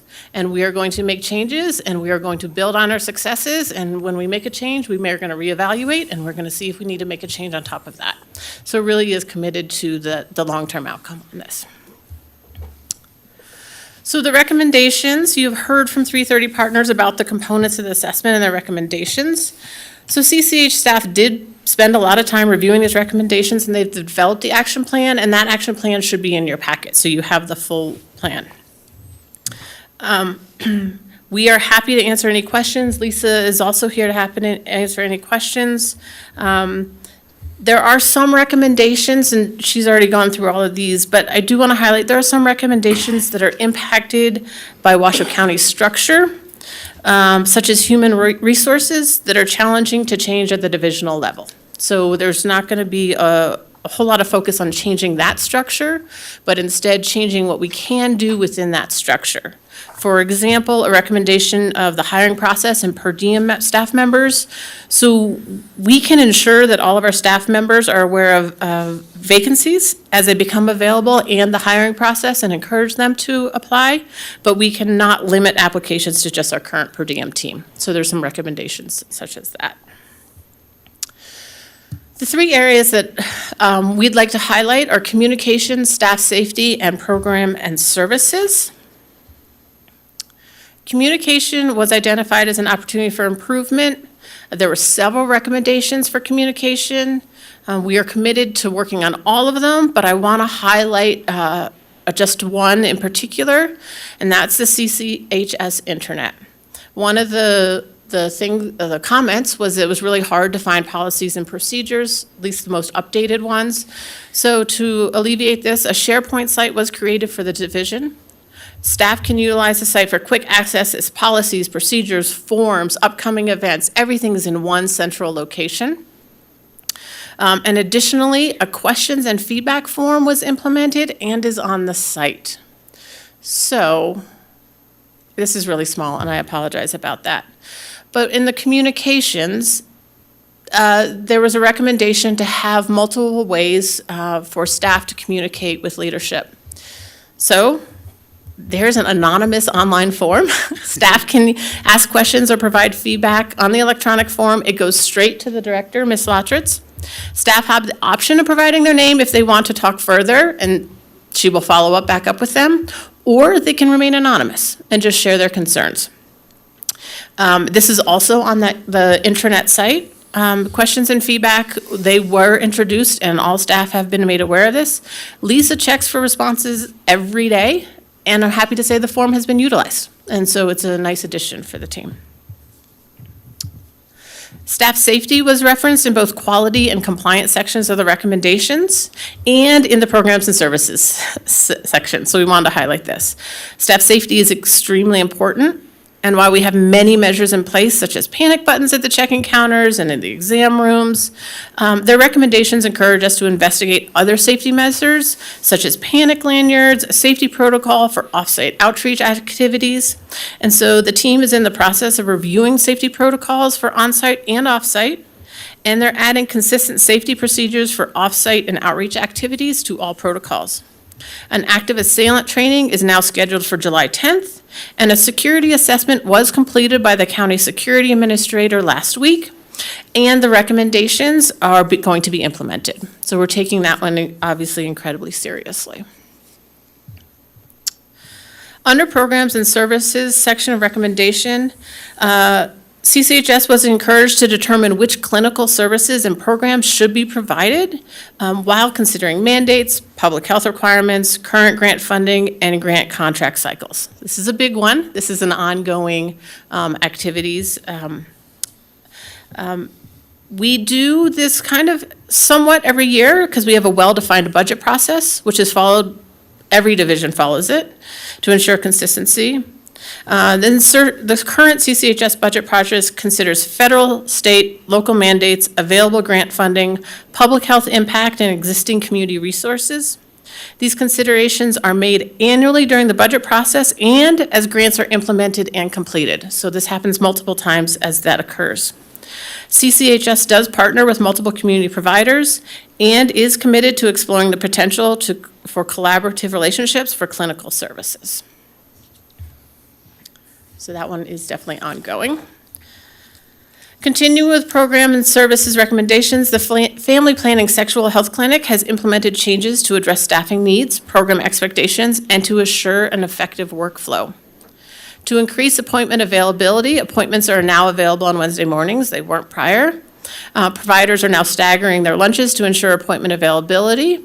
And fifth Wednesday nights have been added to the night clinic schedule. It was originally only the first and third. And then she also did talk about all services, patient-centered approach. So all services completed in the same room, that is definitely a focus. So if someone comes in for a family planning service and they also need immunizations, they can get them at that same time. So in addition, the program and services recommendation, this is for the immunization team. The immunization team had created a monitoring and tracking tool to assess clinic utilization. So that data is already available for the volume of each vaccine administered, and they use that to decide what to purchase.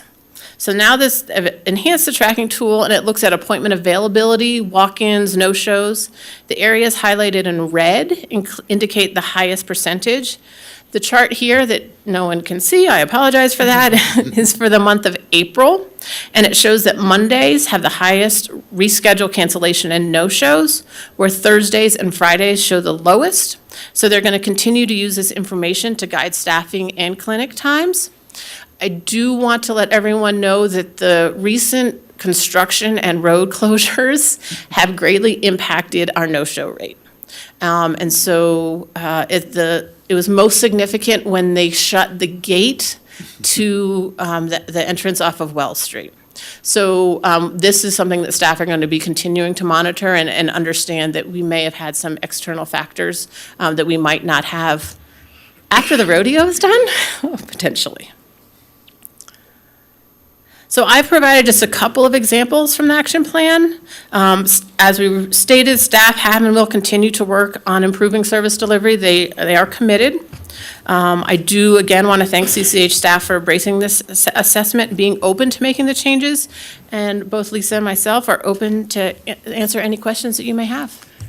I have a few questions, but I'll Okay. save them for after, see Okay. who else wants to open up.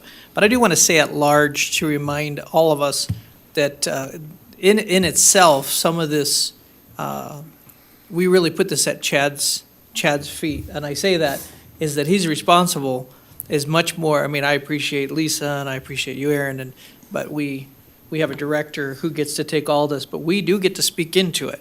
And so that's the pieces that we get to do. However, he gets to go run it. And so we can have questions for these guys, and that's nice and dandy.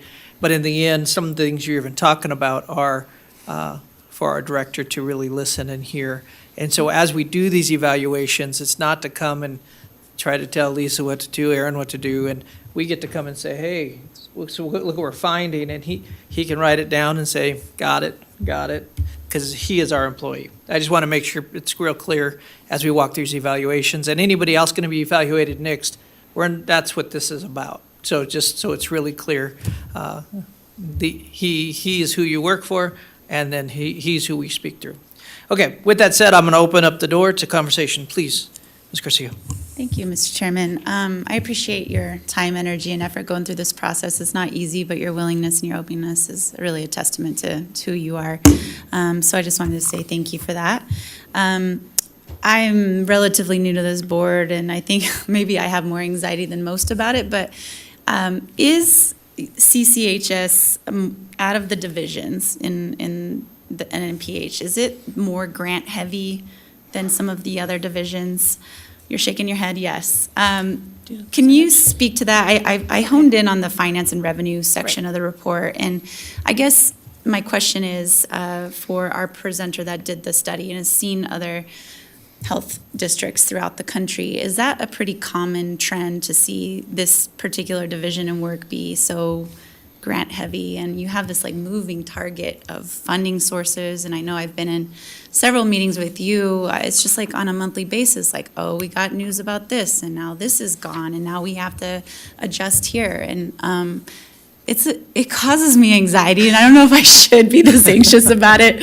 So can you please speak to that? Do you want us to? Whoever wants to speak to it. So Tammy, I don't know if you want to jump in on that one, and then we can follow up? Sure. I think it depends. If you've seen one health department, public health division, you've seen one. Across the U.S., they are operating, there are different models, whether you're in a metropolitan area or you're in more of a county area. So it really depends on where you are. I can tell you always, every one of these that I've done, there's definitely significant grant revenue. And it's figuring out how, you can change that model so that you're not so dependent on it. Don't get me wrong, the guys at CCHS, they're billing for their services. That's a great step. I've been in many health department areas or departments of public health where they don't bill anything and they are solely dependent on grant funding. So the guys in CCHS are doing, they're billing everything that they can. So really just staying kind of on top of that. Are we billing for all of the services? If something comes online, to be able to bill for community health workers, making sure you're able to do that as well, so that you're not as dependent on those grant funds. Because if you're solely dependent on the grant funds, then you are constantly anxious and nervous because you may have to cut services or you may have to cut something here or there to make up for that loss of that grant. So I have to say that, CCHS, what we saw in the sexual health program, in the immunization section, in all of those sections where they could bill for services, they were billing for them. But it's just maintaining that, making sure you're billing everything that you can.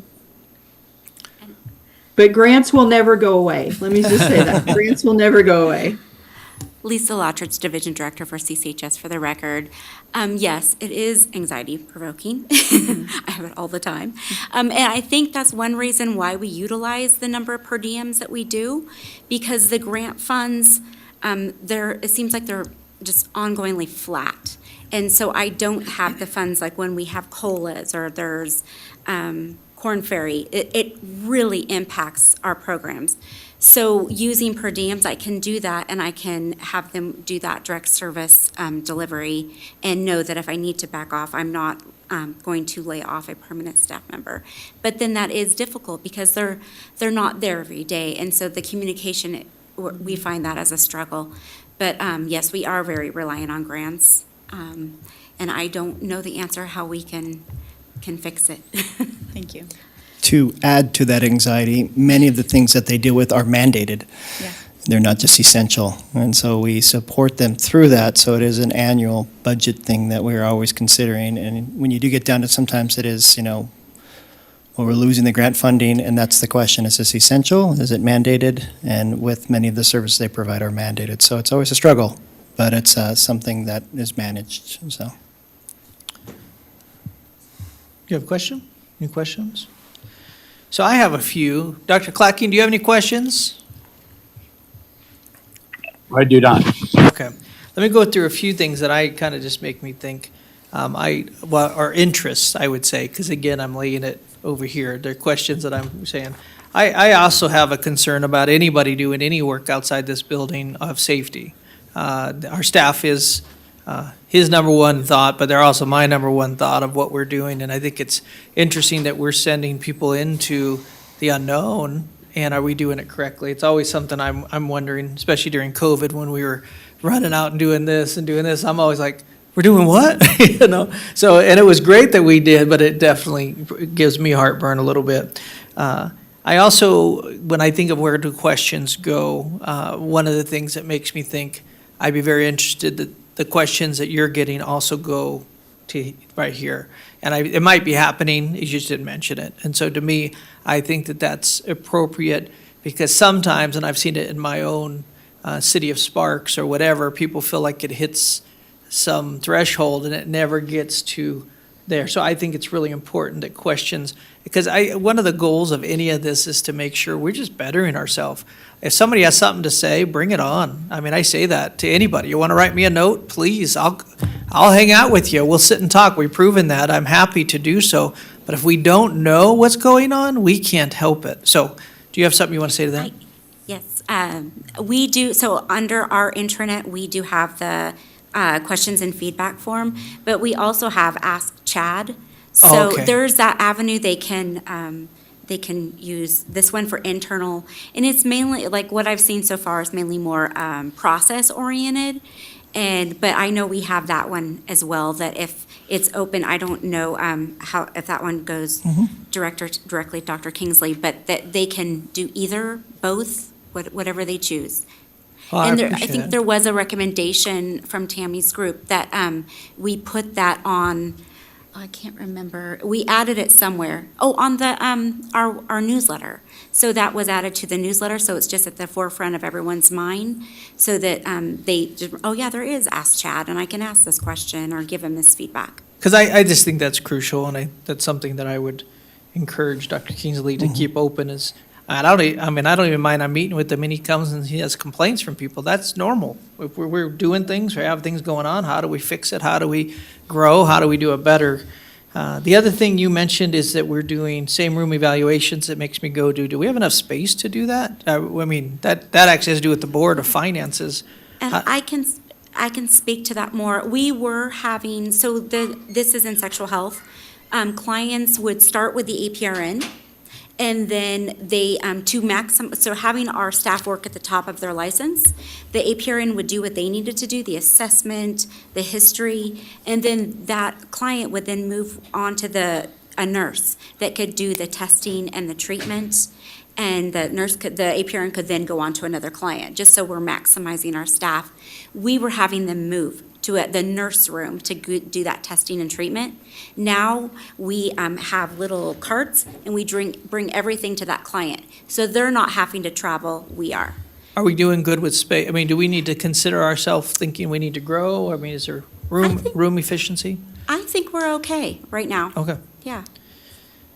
And then finances, I do want to speak to you at large.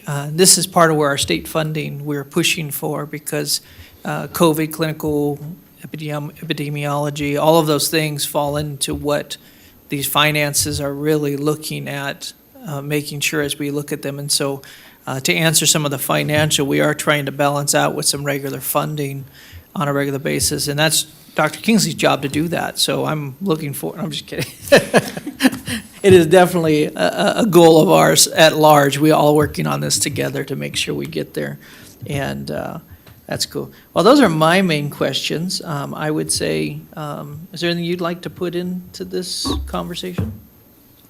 Just say, I appreciate the board and the opportunity to allow us to work with staff and really recognize staff. And I'm appreciative when the board can also be part of that process. And I think also, all our visions are as a board, as community, as decision makers, is ultimately, are we getting the correct services to our community? And I would say that overall for the board, yes, I can say that we're assuring that those services that we are meeting for our community, we're meeting, and our staff is doing an excellent job to reach out to them and do everything they can possibly to fill those holes in the community that aren't being met. So overall, the assessment on that, and do we have the correct tools and facilities and the correct thing to do that, to do what public health is supposed to do within our community? And I say yes from this assessment, so. That's awesome. And I would say as we do these assessments, it would be great, these action plans, they're wonderful, but it would be great to hear from you how these action plans are actually being implemented every once in a while, giving us some updates of hearing how that's going. So with that said, is there anything else you want to share? I just want to thank the board for giving us this opportunity. It was a lot of work, but I think we learned a lot from it. And I want to thank Tammy, because her team was great to work with. And we definitely plan to utilize the information and continue to improve the CCHS. And definitely we will bring you feedback and information as we make changes. As far as the offsite and field safety plan, that we had it in different areas, but we've brought together and have a specific protocol. I have it with Ben West, the security administrator, right now to just get his thoughts, but I can share that with you as well. I just share it at large, you don't need to show me. I believe you guys are working on it, but I would say it is a concern for our staff and making sure we're doing our best as we send whoever into the field. So, well, thank you so much. And Tammy, thank you as well. We appreciate it. And thank you for your input. Thank you so much for your time. And thank you to Lisa and Aaron. And I see Kevin is on here too. Thank you guys so much for your hospitality. And Lisa helped navigate us everywhere there, and you have a beautiful, beautiful town there, and I hope to visit again. Very good. Well, we are looking for possible action on this. Do I Chair. have a motion? For the record, Mary Luz Garcia left at 3:02 p.m. Thank you so much. We still have a quorum. Let's just say that out loud. Yeah, we have Dr. We Clark. still have a quorum with Dr. Clocking. I knew the answer. I was just, anybody watching us, so we had to make sure they heard it clearly. And I have our lawyer looking at me too, so. With that said, could I have a motion or any other questions on this? I'll move to accept the 330 Partners Clinical Operation Assessment for CCH and the action plan. Thank you so much. Do I have a second? Second. I have a second. Any more discussion? See none, all in favor? Aye. Aye. Aye. Passes unanimously, and we are moving on to staff reports, and we're going to have Mr. Francis. Chair. Yes. I do have one comment. Sure. After starting this thing, I know it wasn't the most fun thing that Lisa and staff have ever done, especially being the first ones, but I do want to commend the changes that have been made, because there was lots of opportunities to make changes, training manuals and stuff like that, and there's been a lot of plugging holes that needed to be plugged, but so, and also your safety plan. I was out in some of those places. So you And we agree? did- Yeah, we did secure police to watch what was going on, so, but there has been a lot of good changes made. Still some opportunities, but good changes. Thank you so much. Thank you so much. And we have Francisco Vega. Hello, my friend. Hello. Thank you, Chair, members of the board. For the record, Francisco Vega, Director of the Air Quality Management Division. Just want to highlight a couple of things in my report there. I did provide information about some legislation that was recently introduced to help mitigate wildfires. I know I get a lot of questions as far as what is our role when a wildfire happens, or how do we help prevent wildfires? This is definitely one way that we try to be proactive in limiting wildfires, is we work with the land managers on fuels management, prescribed burning, and things like that. So seeing that there's some resources being put towards that is a very good thing. And again, we'll continue to work with the land managers to be proactive to limit the intensity of these wildfires. Now, once the wildfires happen, again, our job is really just providing information and guidance on how the residents can better protect themselves. So I'll pause there if there's any kind of questions or comments. Anybody down there? I just have one question. Yeah. So I read through this and I noticed there's funding for some of these things coming through First Act and some of that stuff. Does any of that affect some of the areas that are right next to our cities? Like, I mean, we have areas that we try to clean up. We're renting goats. All kinds of things are happening to make sure things are happening. So, Unfortunately, I don't think I can answer that question. I'm sorry. Say No, it it's again. okay. Unfortunately, I don't think I can answer that question. What we do is try to bring these funding opportunities to our partners, and we say, yeah, We have to pause for a Oh, moment until okay. John comes back because Okay. of quorum issues. He's still here. He's on the phone. Yeah, we'll just make it a minute, so we don't have any quorum. Yeah. No, definitely. time out. You're out. Yeah. No, hold on a second. Just one Yeah, second. no worries. That's okay. Sorry, John, we can't continue without you. You're so important. So my question had to do with, so I have BLM land that's sitting right next to homes, and we are trying to clear some of the debris there. Is any of these finances helping anything local, or is it bore out in the wildlands? Again, yeah, I can speak to that. Yes, it is for local response. You look at state of Nevada, 87% is federally owned. Yeah. So the federal government shares very generously a lot of these grants with your local fire services and other programs to help reduce the vegetation fuel loading throughout our communities. Fantastic. Yeah, I'd love to learn more about that so we can try to implement. I mean, I think all our constituents, I get complaints, I get people pushing on it all the time, and it's a big concern. So, thank you. Yeah, of course. So again, we just wanted to provide the information that we're excited to see that there's some financial resources being kind of put towards that. The other part of this is, again, I get questions as far as what are you doing to be proactive? And I just described that as far as we work with our land managers. The other part of this is when the wildfires happen, what's our role? And again, really it's just providing information and guidance on how the residents can, protect themselves from the poor air quality. So again, we have the AQI, and again, we're really active with our media. We provide interviews and things like that again, and we work with our school districts really closely. So again, we're really active when there is a wildfire and providing that information. It'd probably be a good time to see you go through in our city councils and stuff. We have a lot of people who watch those, not millions, but in the thousands. And so Reno, Washoe County, just to go and see if you can get on and do small, and just reminding everybody about how to watch for fires and things of that fashion. Yeah, absolutely. From your We're perspective. definitely welcome that opportunity. Okay. Thank you. Any other questions? I did have one other thing. sure. I know the question did get brought up during the second 10-year maintenance plan regarding resources and monitoring, and I just wanted to state that we, on a regular basis, kind of evaluating our resources and making sure that we're meeting the needs of the community, whether that be monitoring or permitting or compliance or planning. Again, we're constantly just evaluating ourselves and making sure that we're meeting the needs of the community. So that's no different in monitoring. We do have limited resources and staff. So right now, again, we have 3 monitoring staff that maintain all 7 stations.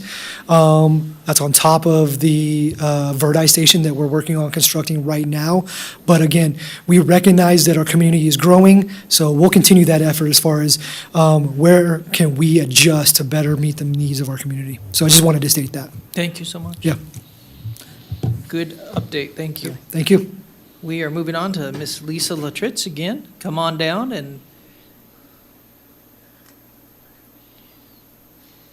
sharing about community and clinical health services. Lisa Latridge, Division Director for CCHS. You're probably tired of hearing from me.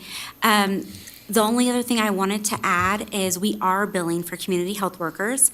That started June 10th and is going very well. So that has started, and we were finally successful with getting a Silver Summit contract. This was happening, it's been happening for years, and we'd get so far in the process and then it would fail.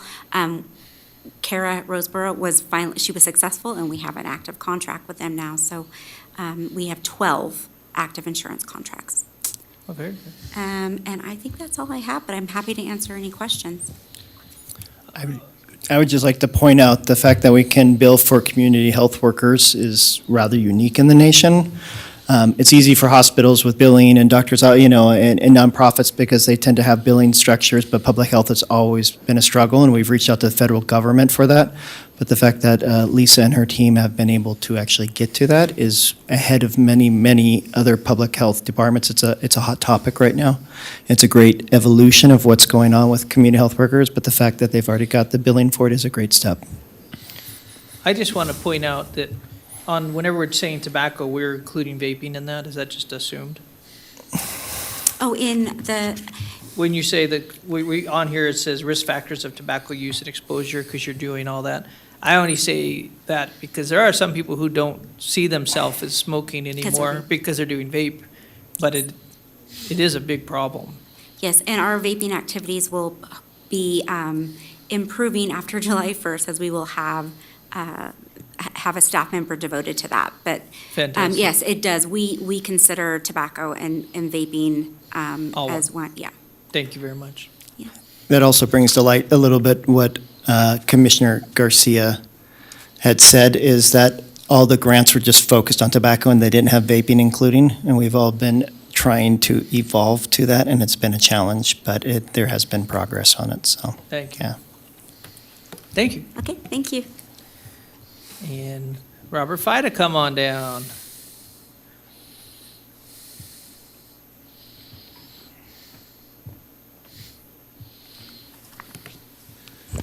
Good afternoon again, board members. Robert Fida for the record, Division Director. You have my report in front of you. There is one thing that is not in the report, but that I feel should be highlighted. Northern Nevada Public Health Environmental Health Division is actually hosting a resource fair for food establishments. We're working with our community partners to essentially provide them a permitting resource fair, or permitting fair. Essentially, what we're going to be doing is focusing on mobile food trucks, street vendors, mobile food facilities. We will have information for other, like, traditional brick and mortar stores, but the idea for this is essentially we'll be partnering with our local fire, business licensing, and environmental control from the City of Sparks, City of Reno, and we'll be providing essentially an opportunity for people to bring their essentially food carts, whatever they have, and come in for kind of essentially a free assessment from our staff, what issues need to be addressed from NNPH or from a fire safety side. That way we can get folks towards on the path of proper licensure for street food vending and mobile food trucks. So this is actually going to be on Monday, July 29th at 3:30 to 6:30, and it'll be at the Neal Road Recreational Center. And so some of the agencies that are participating is the City of Reno, City of Sparks, the Secretary of State, and as well the Small Business Development Center and Office of Small Business Advocacy. So those are just some of our partners. Some other highlights as well is that our food plan review team is working on the 2 new Trader Joe's locations. They actually had a meeting to discuss essentially a new vacuum plumbing system. And so staff went out with the Trader Joe's and contractor to kind of look at the system, get an understanding of how it works, and seeing how it could be applicable in terms of if there are any food safety issues. The other thing I did want to highlight as well is we did our mosquito treatment, helicopter treatment. That was on May 16th. We treated about 700 acres, so. And then the last thing I did want to highlight, or last 2 things I wanted to highlight, is that staff has been meeting with planning and building with recent changes to kind of the accessory dwelling and with the new accessory dwelling changes to kind of streamline some of the procedures so that there is no conflict between the septic regulations and then some of that accessory dwelling in the push to get more accessible housing. And then lastly, staff has been working with, and actually preparing for contract negotiations with the Bureau of Safe Drinking Water. Our contract's coming up, so we've started negotiations a little early. You probably will see that contract come sometime in probably April, early of next year. We're beginning negotiations at this time, so. At this point, I'll open it up for any questions regarding my report, so.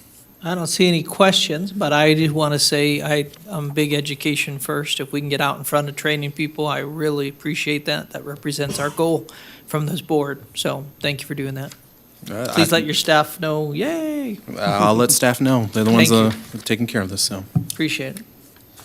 Okay, we are now on to epidemiology. I'm getting better at saying your whole class of what you do. And Ms. Nancy Dow.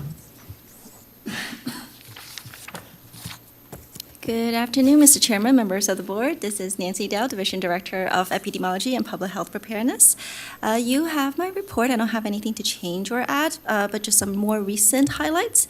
So in honor of the month of June being National Pet Emergency Preparedness Month, NNPH Medical Reserve Corps program did partner with Washoe County Regional Animal Services and provided a training focused on the basics of pet emergency preparedness.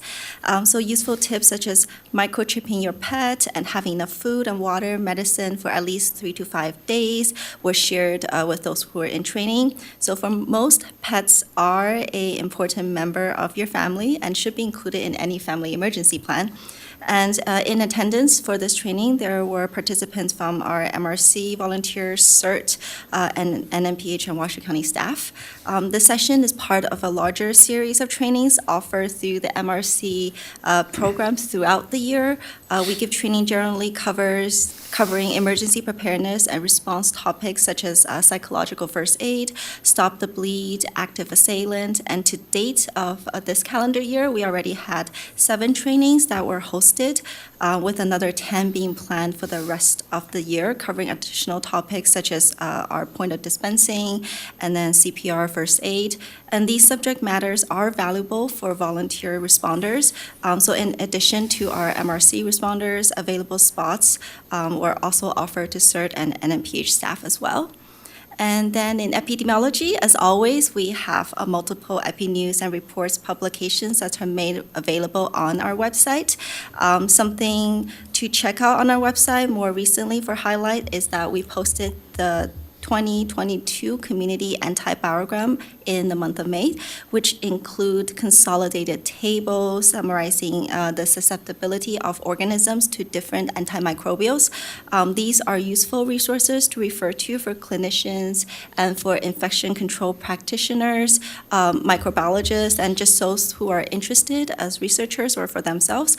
And an epi news summarizing the findings has also been produced in June this month, and also published, will to be published in the end of this week, would be our 2018 to 2022 influenza hospitalization and mortality report. So a review of surveillance data after the active flu season allows a retrospective look at what has happened and help future season response. And historically, flu hospitalization and death were analyzed and published annually following a prior season for in-depth analysis, but this report wasn't published during the COVID pandemic. So us resuming the publication and catching up is what we're doing right now, and then we will continue this on an annual basis. So general trends seen in this report include that the majority of hospitalizations, ICU admits, and death did occur among individuals who were not vaccinated with the most recent annual flu vaccine, and also underlying medical conditions or risk factors that included chronic pulmonary disorders, obesity, diabetes, cardiac diseases, and being a current or former smoker were also more commonly reported among those who had severe outcomes. So our 5-year influenza hospitalization and mortality results were also presented this month on June 13th at our quarterly Northern Nevada infection control meeting, and inputs were further clarified and incorporated into our reports as to be published.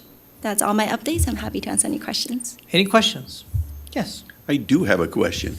CDC put out some reports in this last week about increasing COVID cases, especially with the flirt variation. Are we seeing any here? Nevada was one of the states that was flagged for increased hospitalization and even an increase in death. I've not noticed drastic increases from our case report. Our case reports right now are still at a minimum right now for COVID. And just to put on it was Southern Nevada.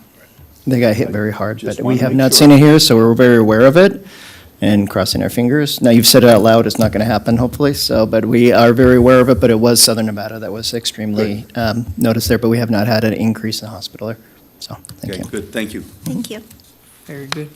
Well, thank you so much, and that brings us to you, Dr. Chad Kingsley. Great, thank you. I don't You've been remember, as a busy guy. do I get to stay here? I don't remember. You stay right here. All right, okay. I do need to stretch my legs in a moment, though, but just provided my report.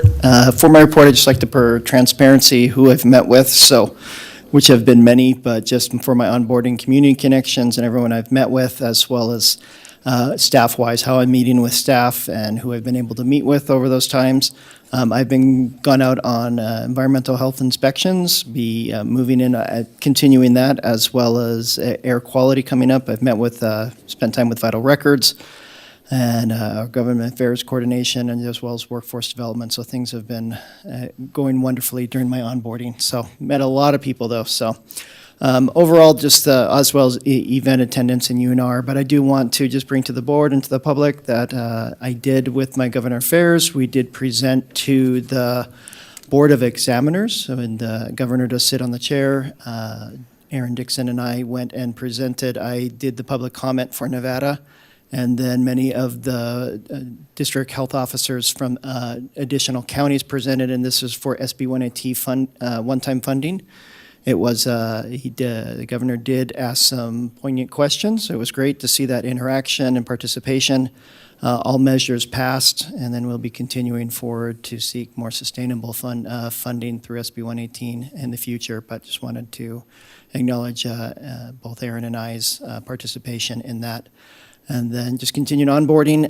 Communications has been going wonderful. I've done a lot of interviews, but as well as in Spanish. I think I've done more interviews in Spanish than I have in English. So it's been great for our community and being able to really participate. It's been a really positive response from our Spanish-speaking media outlets as well as social media to be able to have that connection and more of an intimate connection with the community to kind of for those bridges. So I'd just like to report on that positive. And then for our reaccreditation, which opens July 1st, we are on track, and Rayona and her team have been doing a wonderful measures to get us to there. And you have 3 months to submit, and we'll be able to submit on July 1st. So we are teacher's pet right now with this, I think. So things are going great for our reaccreditation. And then staff will be presenting at the National Association of Cities and Counties Health Authorities. They'll be doing a poster board presentation coming up here in July. And as well as our CHIP, we've already mentioned our Family Health Festival, and all of that is going well. So other than that, any questions? Any questions? I have one. We have legislation coming up, and I've not heard anybody talk of that. So today doesn't need to be that day, but I'd say we need to talk about that. We will bring that to the next one. It's been something that's been very active, and we will come and bring an update, and we will have our government affairs provide an update to you. Thank you so much. Yes. Very good. With that said, we are at that fun part. We got through this whole book. Look at that. Is anything else want to be shared by any of our board? Any board comments? My only one I'd say is you hit the ground running. I know you've been all over the place. You've been to city council meetings, I know for a fact. You've been to Washoe County meetings and all that stuff. So as a board, if there's any people that you think you should still be meeting or going, he is very active, and we thank you so much for stepping in and running. So with that said, I am going to adjourn. Thank you. We adjourned.